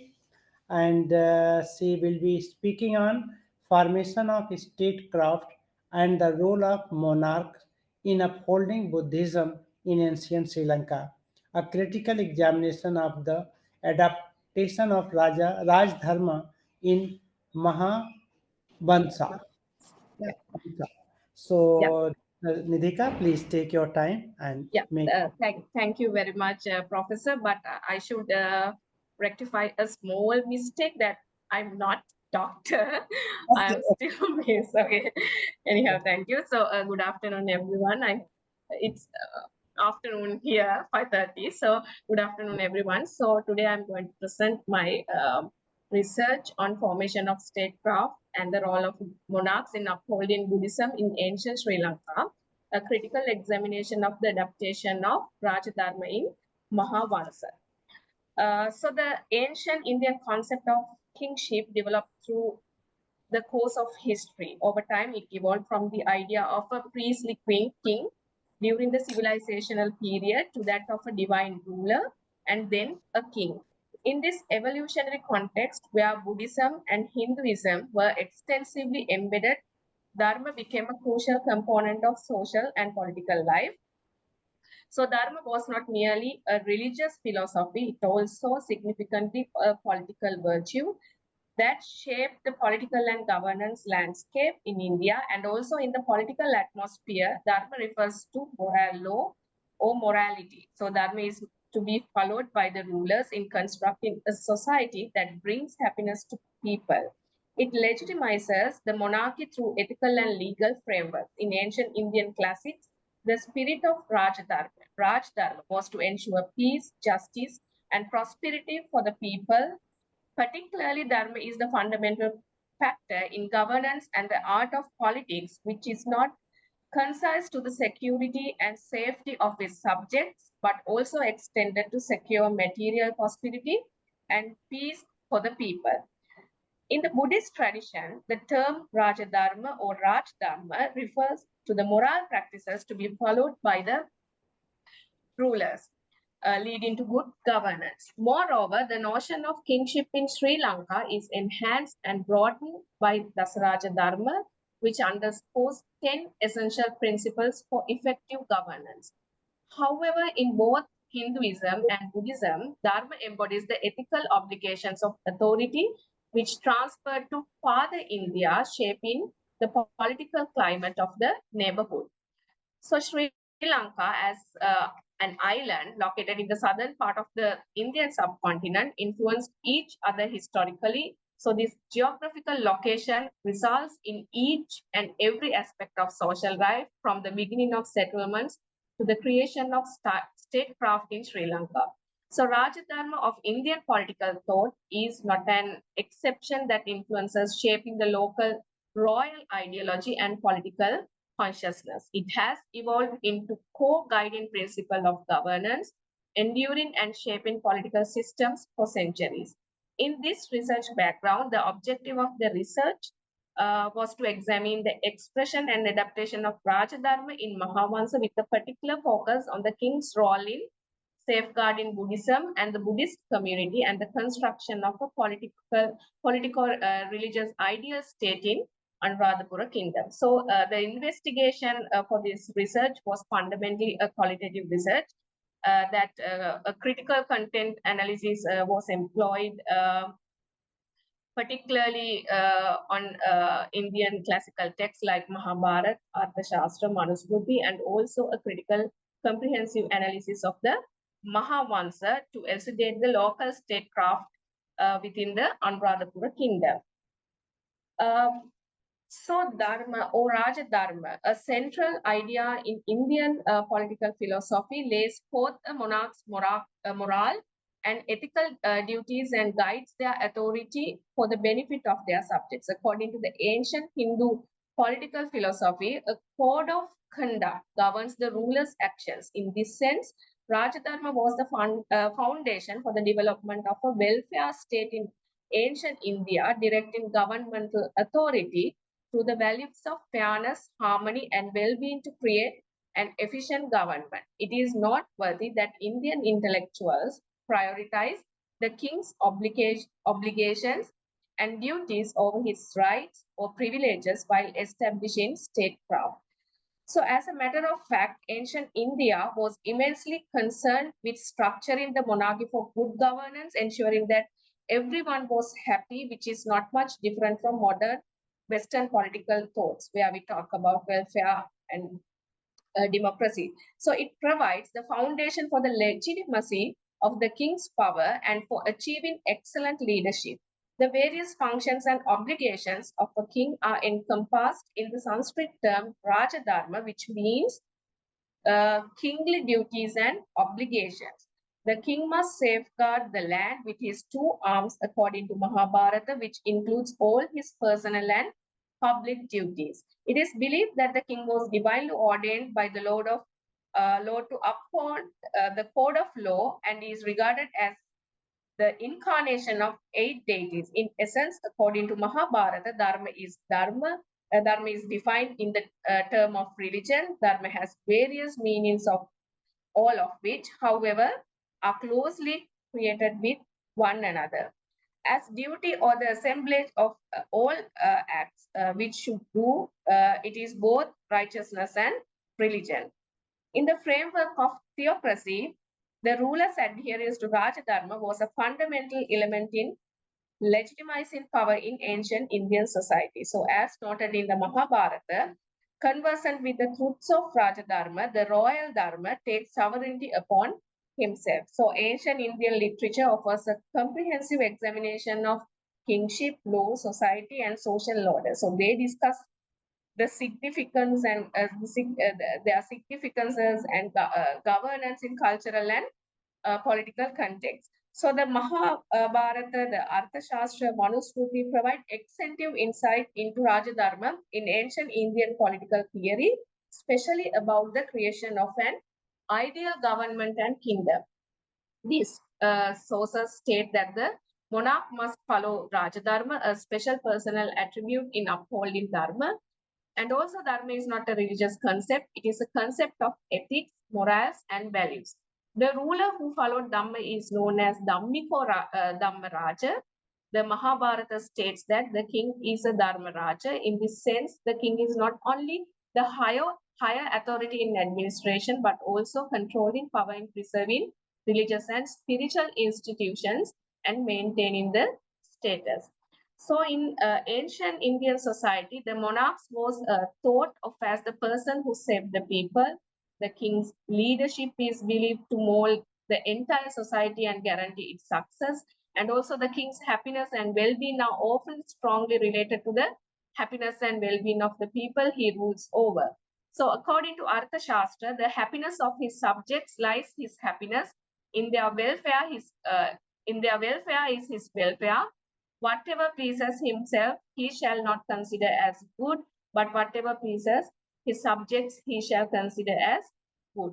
So in this situation, the king's behavior and self-awareness are very important. The activities of the monarch have an impact on the well-being of the entire society. So according to, again, if we refer to the Arthashastra, if a king is energetic, his subjects will be equally energetic. If he is reckless, they will not only by reckless likewise, but also eat into his works. Besides, a reckless king will easily fall into the hands of his enemies. Hence, the king shall ever be wakeful. The contribution emphasizes the dual obligations of kings in ancient Indian civilization, highlighting their involvement in both governance and spiritual commitment. So this view contradicts the concept that good leadership depends merely on knowledge and justice, highlighting a ruler's dedication to sacred values. So again, the Arthashastra mentions the afternoon Sandhya ceremony and accompanying religious prayers, integrating various activities. At the end of the day, he will perform the evening prayer. So by maintaining a strong connection with the divine through such observances, the king demonstrates his spiritual commitment. This reinforces that the king's authority and actions are deeply grounded in a spiritual framework, thereby strengthening the legitimacy of his rule and governance. So moreover, the king is depicted as serving various layers of society, ranging from the spiritual to the societal, encompassing both high and low levels of governance. So the praise, the business of gods in the Arthashastra refers to the king's religious duties, which also include ensuring the respect for and inclusion of religious diversity. Specifically, within the context of Hinduism, the Arthashastra emphasizes that the ruler should support and honor religious leaders, seeking their blessings. So in addition, the king's role as a guardian of religion and tradition is profoundly expected to protect and preserve cultural and religious sacred sites. So thereby ensuring the uninterrupted continuity of religious practices and the spiritual well-being of society. So sacred places often symbolize spiritual power and political legitimacy. So significantly, the preservation and protection of the places are linked to political power, portraying him as a divine ruler who protects the faith. Moreover, this serves the king, Raja, is envisioned not merely as a protector of the people, but also again as a custodian of religion and tradition. This responsibility highlights the king's duty not only to uphold political stability, but also to maintain the cultural and religious integrity of the kingdom. It demonstrates how ancient Indian monarchs had religious and social duties. It claims that ancient Indian philosophers advocated for a theocratic governance model based on religious laws and practices, turning religion into a vital political mechanism. So Kautilya's statement in the Arthashastra demonstrates the connection between political authority and spiritual and moral principles, stating that of a king, the religious vow is his readiness to action. So monarchs embody religious values that strengthen rule. The ruler demonstrates a deep commitment to leadership principles by incorporating faith into decision making. A state's legitimacy is rooted on Dharma, and rulers must maintain social order and benefit their subjects according to the Arthashastra. So Raja Dharma emphasizes a ruler's moral and ethical duty to promote peace, well-being, and the harmony of the society.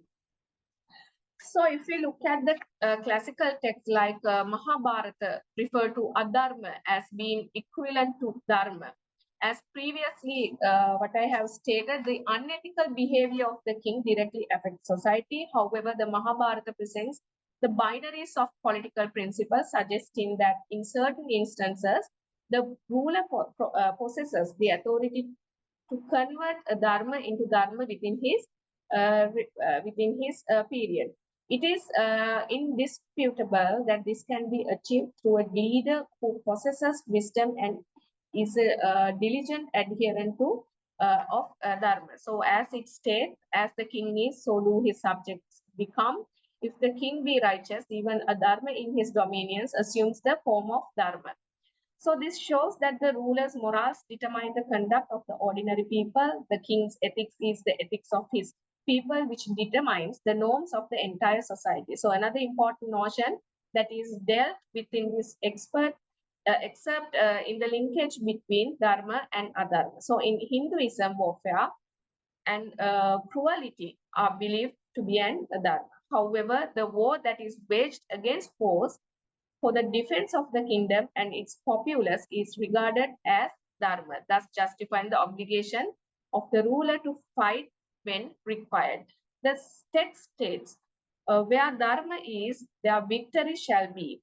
So the war is in this context a duty of warrior king who must protect justice and the welfare of their subjects. So in the dialogue Krishna, in the one of the examples that that I went through in Mahabharata, that in the dialogue of Krishna that has with the king, the ruler is regarded as having profound knowledge of the text. So the king's memorization of the Vedas and the Shastras emphasizes the moral and spiritual leadership and the necessity of morality and dharma in his decision making. Furthermore, the Mahabharata metaphorically critiques the ruler who excels in rote learning but fails to apply that knowledge in practice, stating that like that of a foolish and hollow chanter of the Vedas.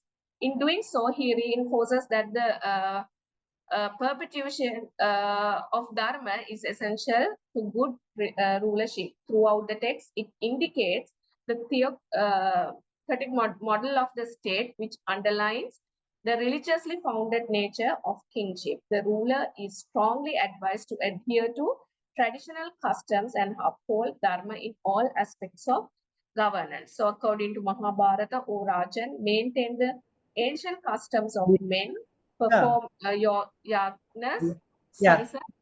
Yeah. Could you just summarize your things into 3 minutes? Give arms, protect your subjects. So if I move to the context of Sri Lanka, so I am just referring to the Mahavansa. So and also the influence of Indian political ideology on Sri Lanka, particularly through the lenses of Mahavansa, that is the Great Chronicle of Sri Lanka, provides a detailed account of culture, statecraft, and kingship, particularly in the Anuradhapura kingdom.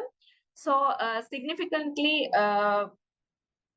when in a manner comparable to the political ideologies found in India, the concept of kingship has significant prominence within the local context, representing one of the most ancient political institutions where leadership played a crucial role in advancing society towards a more civilized environment. So from this perspective, so I look that the monarchs play a crucial role in the structure of political organization, and also the emergence of a king significantly impacted the natives who endured hardship during the period of British colonial period, largely due to the lack of local kingship. However, the Digha Nikaya and the Mahavansa highlight that kingship is crucial for social advancement and public safety. So according to these local literature, if I come to the conclusion of the presentation, where it talks about many of the rulers in the Anuradhapura kingdom, how the Mahavansha try to demonstrate the ruler as the highest person of the social hierarchy, rather than considering him as in a way of Deva, but it also mentions in Mahavansa as Narendra, Nareshwara in that way.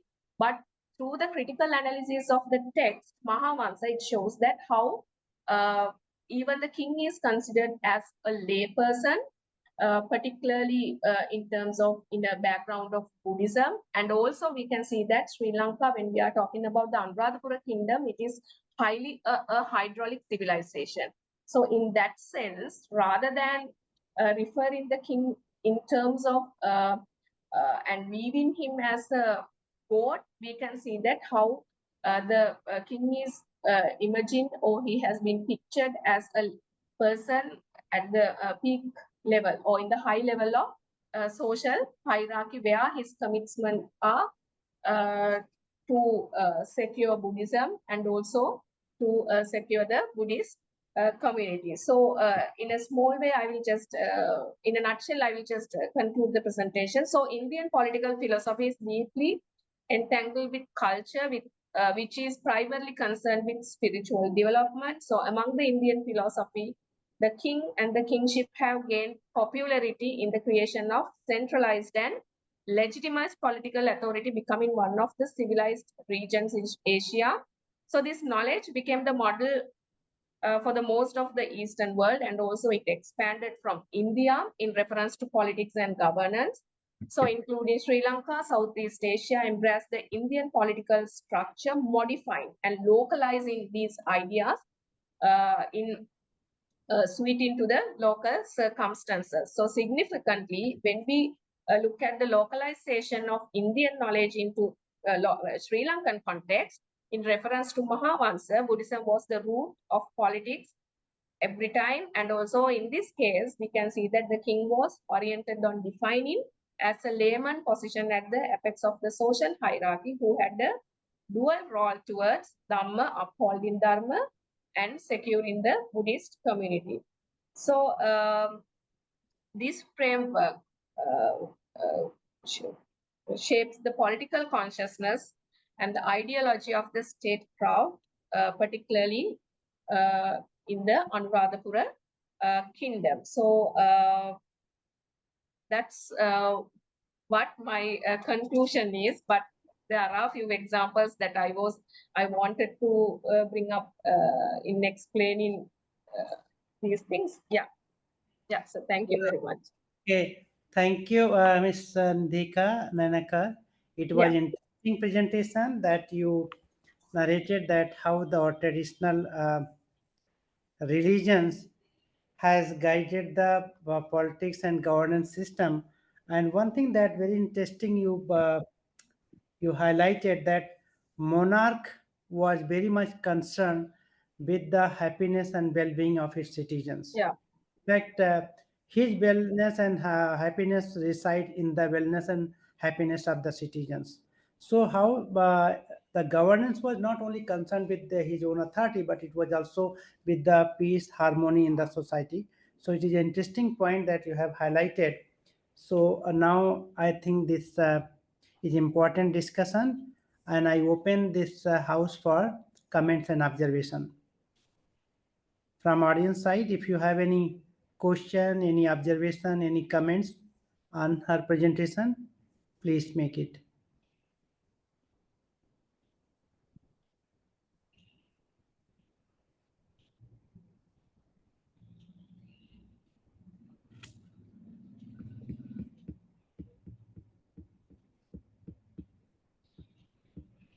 Yes, is there any question? I don't see any hand raised. So just for my curiosity, Nidhika, Yes. yeah, what was the source of authority for monarch in Buddhism and Hinduism? Was there any difference when Buddhism came and Hinduism was also there? So what is the difference between monarch coming from a Buddhist background and monarch in Hinduism? Yes, according to my understanding, the difference is mainly now when it comes to Sri Lanka, we can see that how in the Mahavansa, how it tries to connect the society, I mean, the history of Sri Lanka with Buddhism, where it tries to talk about the arrival of Buddhism and arrival of Buddha and everything. But after the introduction of Buddhism in the official way during the King Devanampiyatissa's period, as a result of the relationships with the King Dharmashoka, so how it became the official religion of the state. So we can see that in the local, in Sri Lankan context, that Buddhism was the main source that, I mean, it was highly linked with governance. That means mainly even we look at the Mahavansa, this is only based on Mahavansa actually. So there are many other sources and archaeological sources that give several kind of ideas about how even the kings were highly worshipped as gods. So here, according to Mahavansa, the narration is about how the narration emphasizes that how the author was emphasizing a Buddhist state. So in that way, the monarchy is not different, even as in India, mainly thinking about the happiness and maintaining peace. So those are the main aspects of monarch. But the way of ruling and their concerns, they were much different when we are talking about the cultures and the traditions. And also Sri Lanka, when we are talking about Anuradhapura Kingdom, it was a hydraulic civilization. So based on that, agriculture, building, I mean, agriculture became the main thing, and also constructing tanks. So based on those facts, we can see that how monarch system in a Hindu society and in a Buddhist society, in terms of religion, how it was trying to shape and how it was trying to build up the identity, I mean.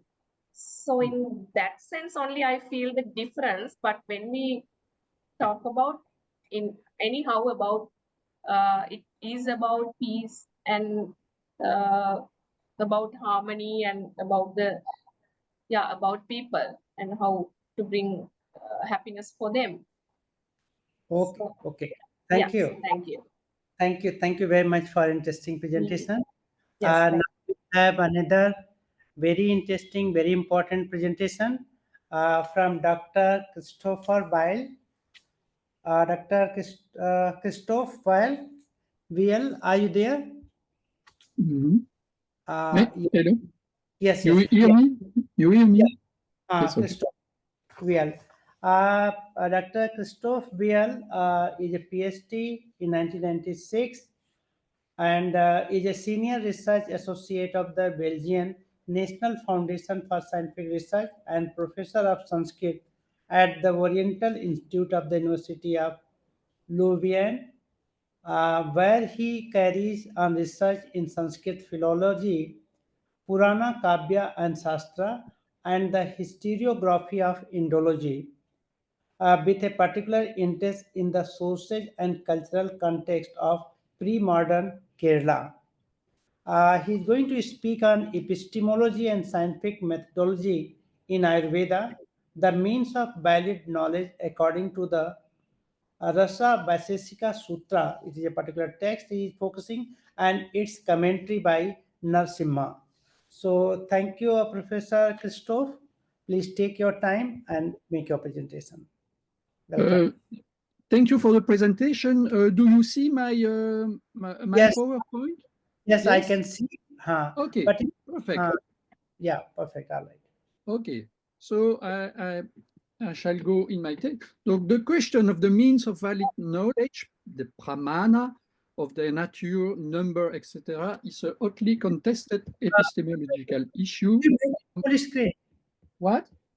Could you make it full screen presentation? Full screen. Yes, full screen. It's not the full screen for the moment. Okay, otherwise it is okay. All right. Full screen. Presentation mode. Do you see the screen? Yeah, I see. I see your screen. Yeah. Okay. It's readable or not, because I don't see really well what you see.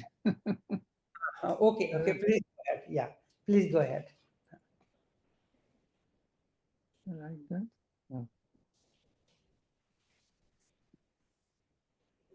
Okay, but you have the text before you? Yes. Okay. So, donc the Rasa Vaisheshika Sutra and its commentary by Narasimha shed new light on this issue of the means of valid knowledge, for it treats it in a medical, scientifically pragmatic perspective rather than a speculative one.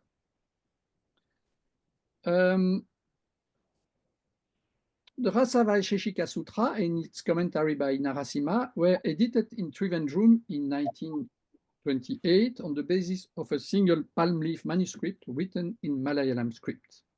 The manuscript, old and damaged, had been preserved among the 8 families belonging to the subcaste of Nambudiri Brahmin called Ashtavaidyan, who were traditional court physicians in Kerala. The collection of aphorisms of the sutra is attributed to Bhadanta Nagarjuna, and the commentary that explained them to a certain Narasimha. While their respective identities and dates may be 14th, maybe 4 or 5 or 5th century for Nagarjuna and 7th or 8th centuries for Narasimha, are still debated, it appears that both of them were Buddhist physicians. With regard to the sutra, Jean Filiosa has noted the typically Buddhist statement concerning the non-perceptibility of substance and their absence of intrinsic being. The extract from the commentary, which we will be presented here, tend to confirm the not at all exclusive Buddhist, but the Buddhist nature of the Bhashya, which proclaim the non-conceptual avikalpa character of perception and appears to quote from the Buddhist logician Dignaga and Chandrakirti's Prasanapada. They also point toward the specifically medical approach of its author, physician and scientist, something which is apparent throughout the work. The 2 introductory stanza, which are composed by Narasimha and precede Nagarjuna's first sutra, thus refrain from invoking any deity and stress the purely scientific approach of both the sutra and the Bhashya. But I shall skip these 2 stanzas due to the time allowed for the presentation. Anyway, the sutra on the specific of taste consists in a treatise on medical philosophy and particularly on materia medica, that is to say, on the very principle of pharmacology. It is it thus has nothing to do with a treatise on alchemy, as the rasa in its title might at first misleadingly suggest. The rasa are of course here the taste that carries the properties of the substances. And the six tastes are sweet, sour, salty, pungent, bitter, and astringent. That's the six rasa. This treatise is, I shall skip this because it's not. The aphorism that will concern us here, the 70th of the four adhyaya at the very end of the word, deal with the six means of valid knowledge, the pramana, that is perception, pratyaksha, inference, anumana, identification by comparison, upamana, tradition, agama, implication, artapati, and inclusion, sambhava. The text says, such are the six pramana, that is the means of knowing, adhigama upaya, the object of this and other world. For knowledge of the knowable objects, the prameya, rest on the means of valid knowledge. The text says also, the commentary, means of valid knowledge, knowable object, knower, and resulting knowledge, pramiti. These are the four terms according to which mundane experience proceeds.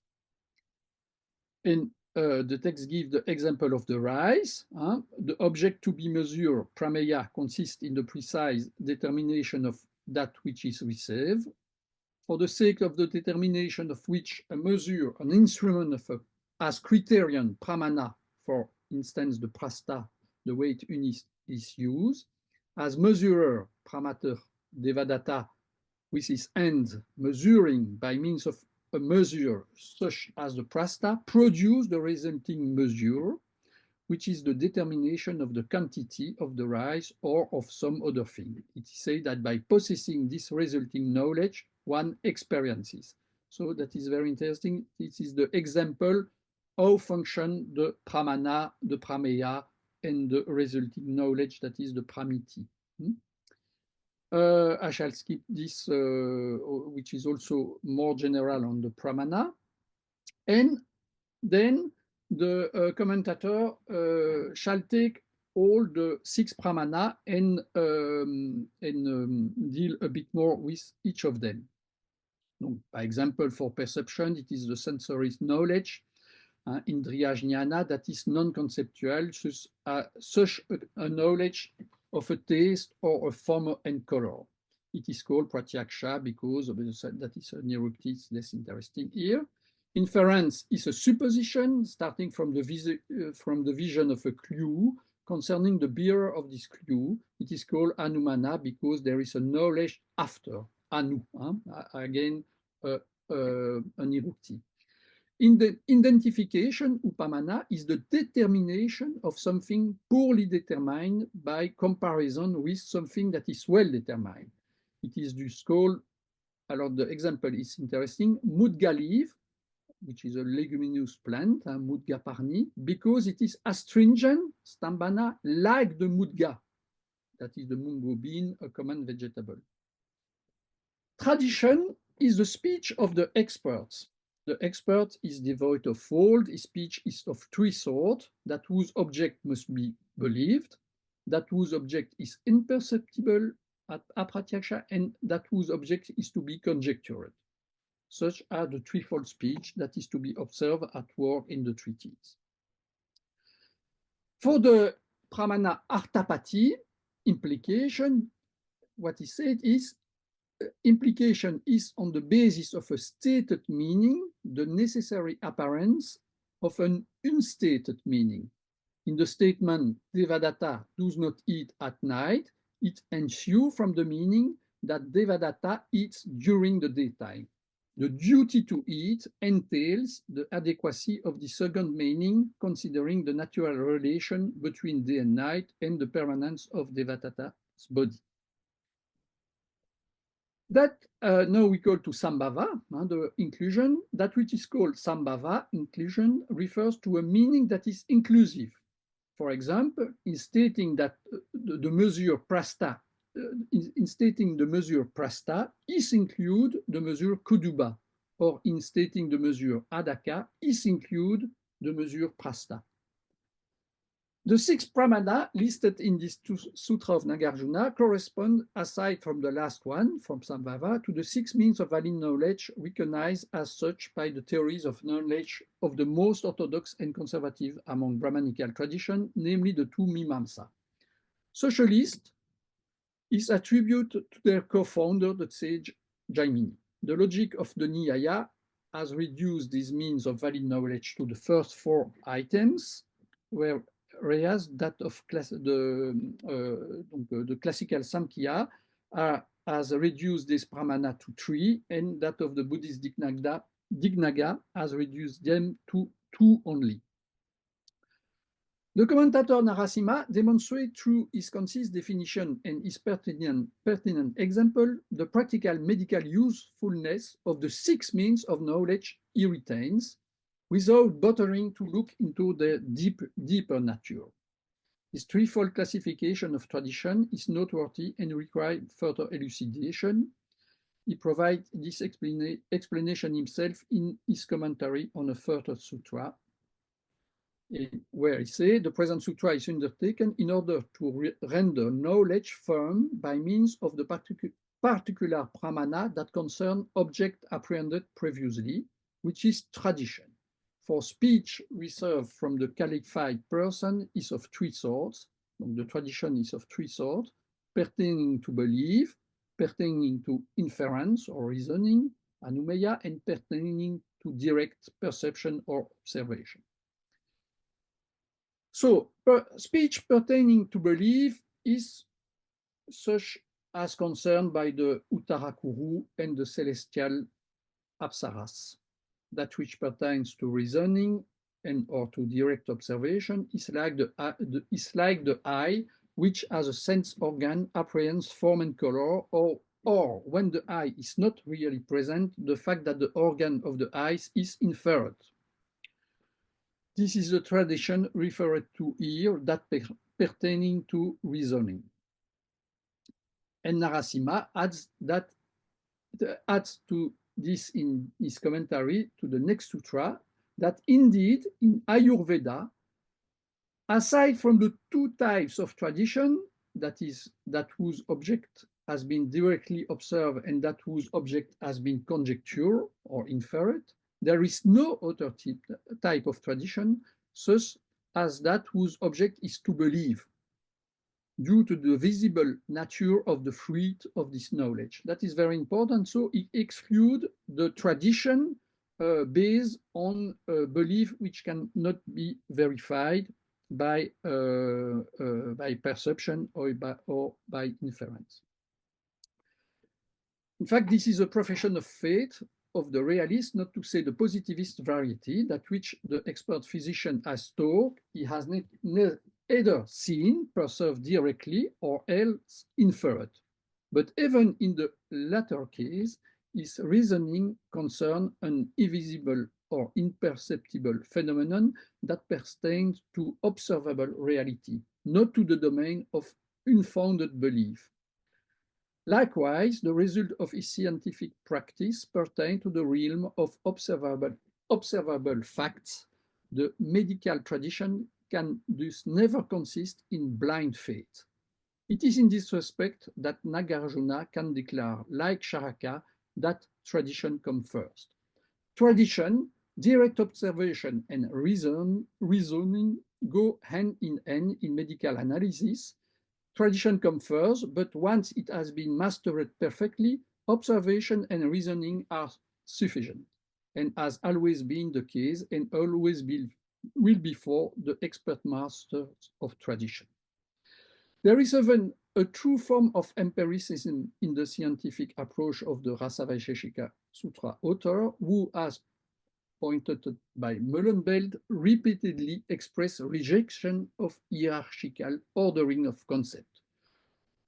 This type of order is characteristic of the early medical Samhita, and he insists on medical experience as a decisive factor on which to base an appraisal of the relative importance of all these concepts.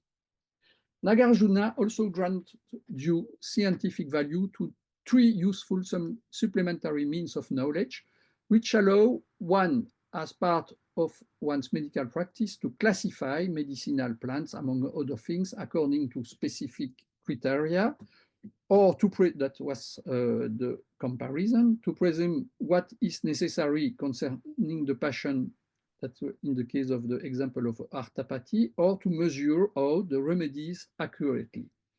As specified by Narasimha, there are these means of knowing, for instance, that a mudga leaf is a styptic, that Devadatta is during the daytime, or what the ratio of the measure Prasta, Kuduba, and Adaka is, which enable the physician to prescribe as needed an appropriate diet or treatment.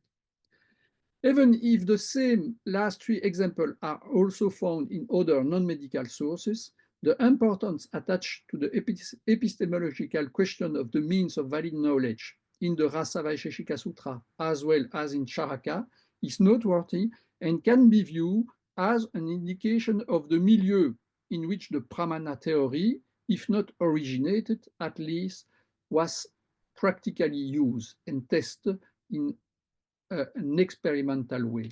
And this milieu was the medical milieu, as we have seen here. Thank you for your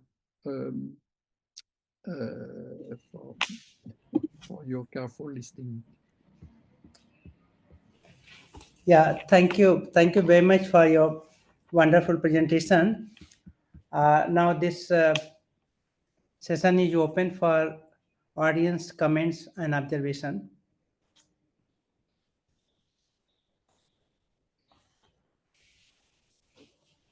Sir, can I go ahead? Yeah, please go ahead. Yeah. Hi, Dr. Christopher. It was really a very interesting presentation, and also harboring on evidences to prove claims or medical claims. I was very curious also to know how is it that you got to have an interest on Indian knowledge traditions, and that too with this idea of systematically proving medical claims made by Ayurveda. If you can give us a brief idea about your research trajectory and how you came to research these areas. How did your interest develop? Yes, in fact, I am not at all a scientist or a medical specialist, but I have some interest in the philosophical text and also the theory of the means of valid knowledge of the pramana in the Mimamsa and in Vedanta tradition. And the fact is, I am also interested in a very rare text which can be found sometimes in Kerala, because that's my field of research. It's the Sanskrit text, or the rare Sanskrit text found sometimes in the libraries of the of Brahmin, or in this case of Ashtavaidan in Kerala. And I had the opportunity to get a copy of this rare text, and so I decided to present this this paper on the means of valid knowledge in this medical text, which is a topic which is not very well studied, because most of the time people are interested by the medical text for the medical material properly, and not really by the more philosophical concepts which are behind, in this case, the means of valid knowledge. That's how I came to this text specifically, which is a very early text. That is also the interest of this text. Thank you so much. Just one more question out of curiosity. Do the supplementary methods of Pramana theory sometimes prove more important in some contexts than the primary methods themselves? Have you come across such instances? No. I think no. Or do they They never triangulate? come first, at least in the medical practice. It's more a kind of general frame in which the medical practice can can be said, yes, it is a scientific method. I think it's more because, of course, the principle of the Ayurveda are what they are. We know them. That's one thing. But what is interesting is also to show to state somewhere that when we are doing this science, it's really a science because it's observation, it's inference. What we do is something really of the realm of science. I cannot say otherwise. Okay. It's something independent of the medical practice. Really, it's more a kind of perspective on its own medical practice, I would say. Thank you so much. Yeah. Any other observation or question?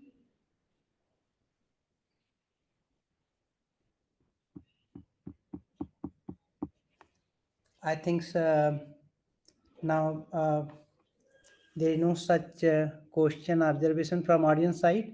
So let me summarize this presentation that truly reflect the spirit of this conference, which is the reimagining and reclaiming the knowledge tradition of Bharat.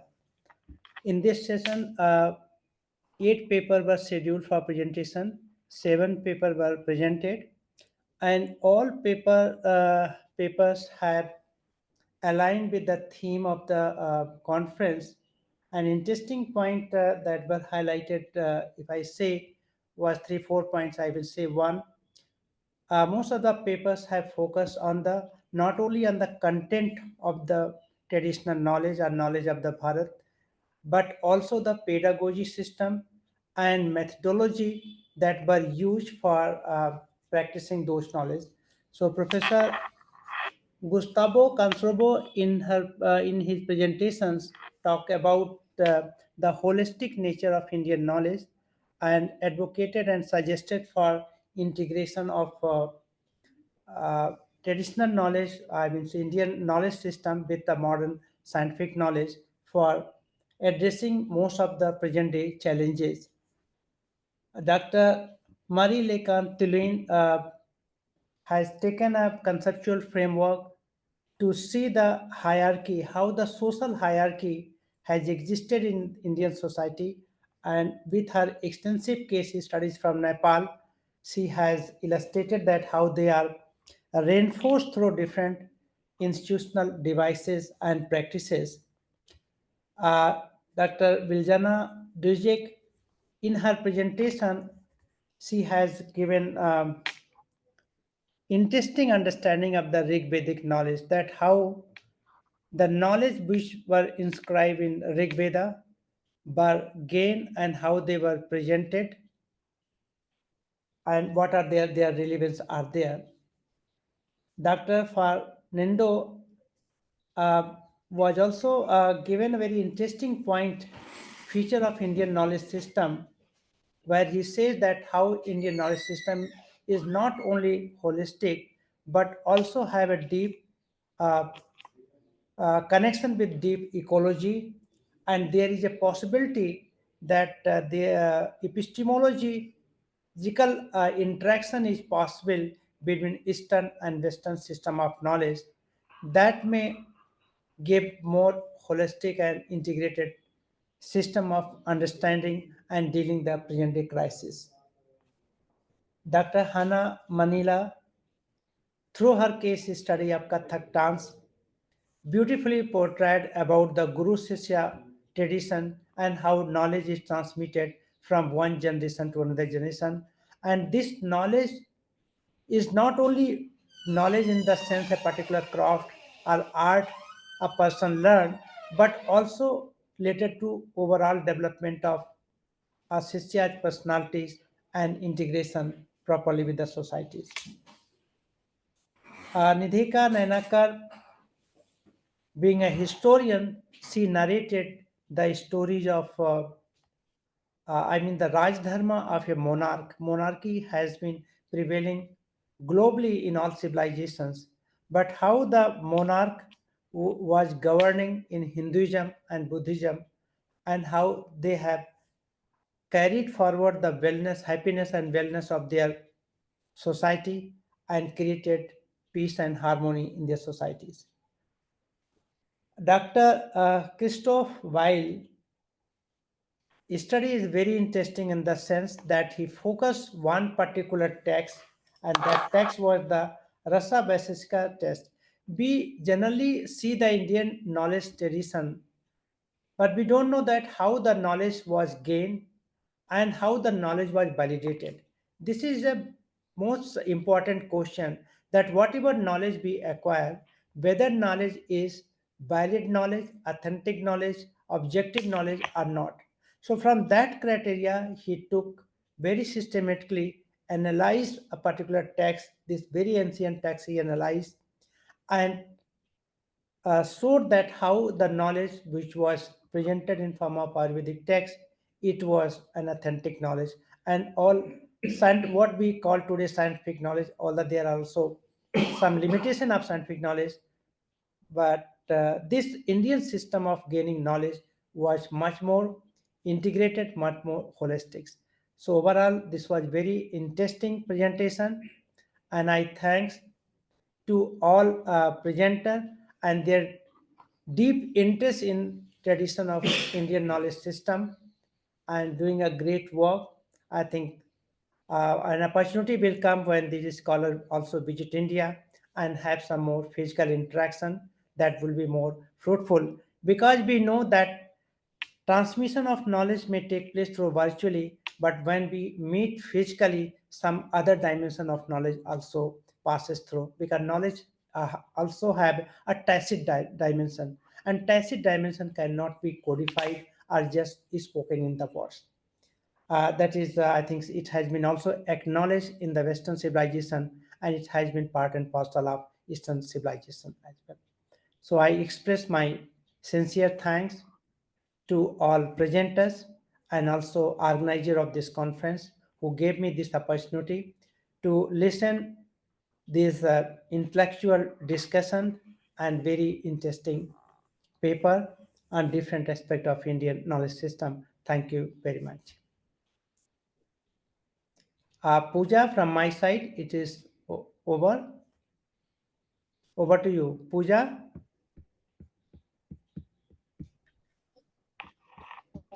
Yes, sir.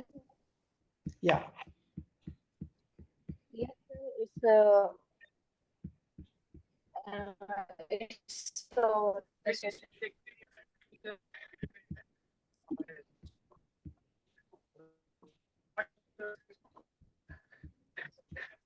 thank you, everyone. As we end of the session, I would like to sincerely thank Professor Govind for leading this session and sharing his valuable insights. A big thank to the all speakers and participants as well.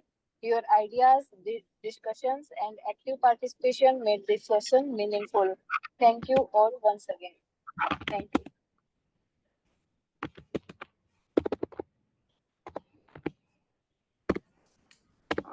Thank you so much, sir. Yeah, thank you. So, Thank you, everyone. Yeah, Puja, will you close this meeting, or is there any other program? Yes, sir. We can close this meeting now. Yeah. So we may request our member to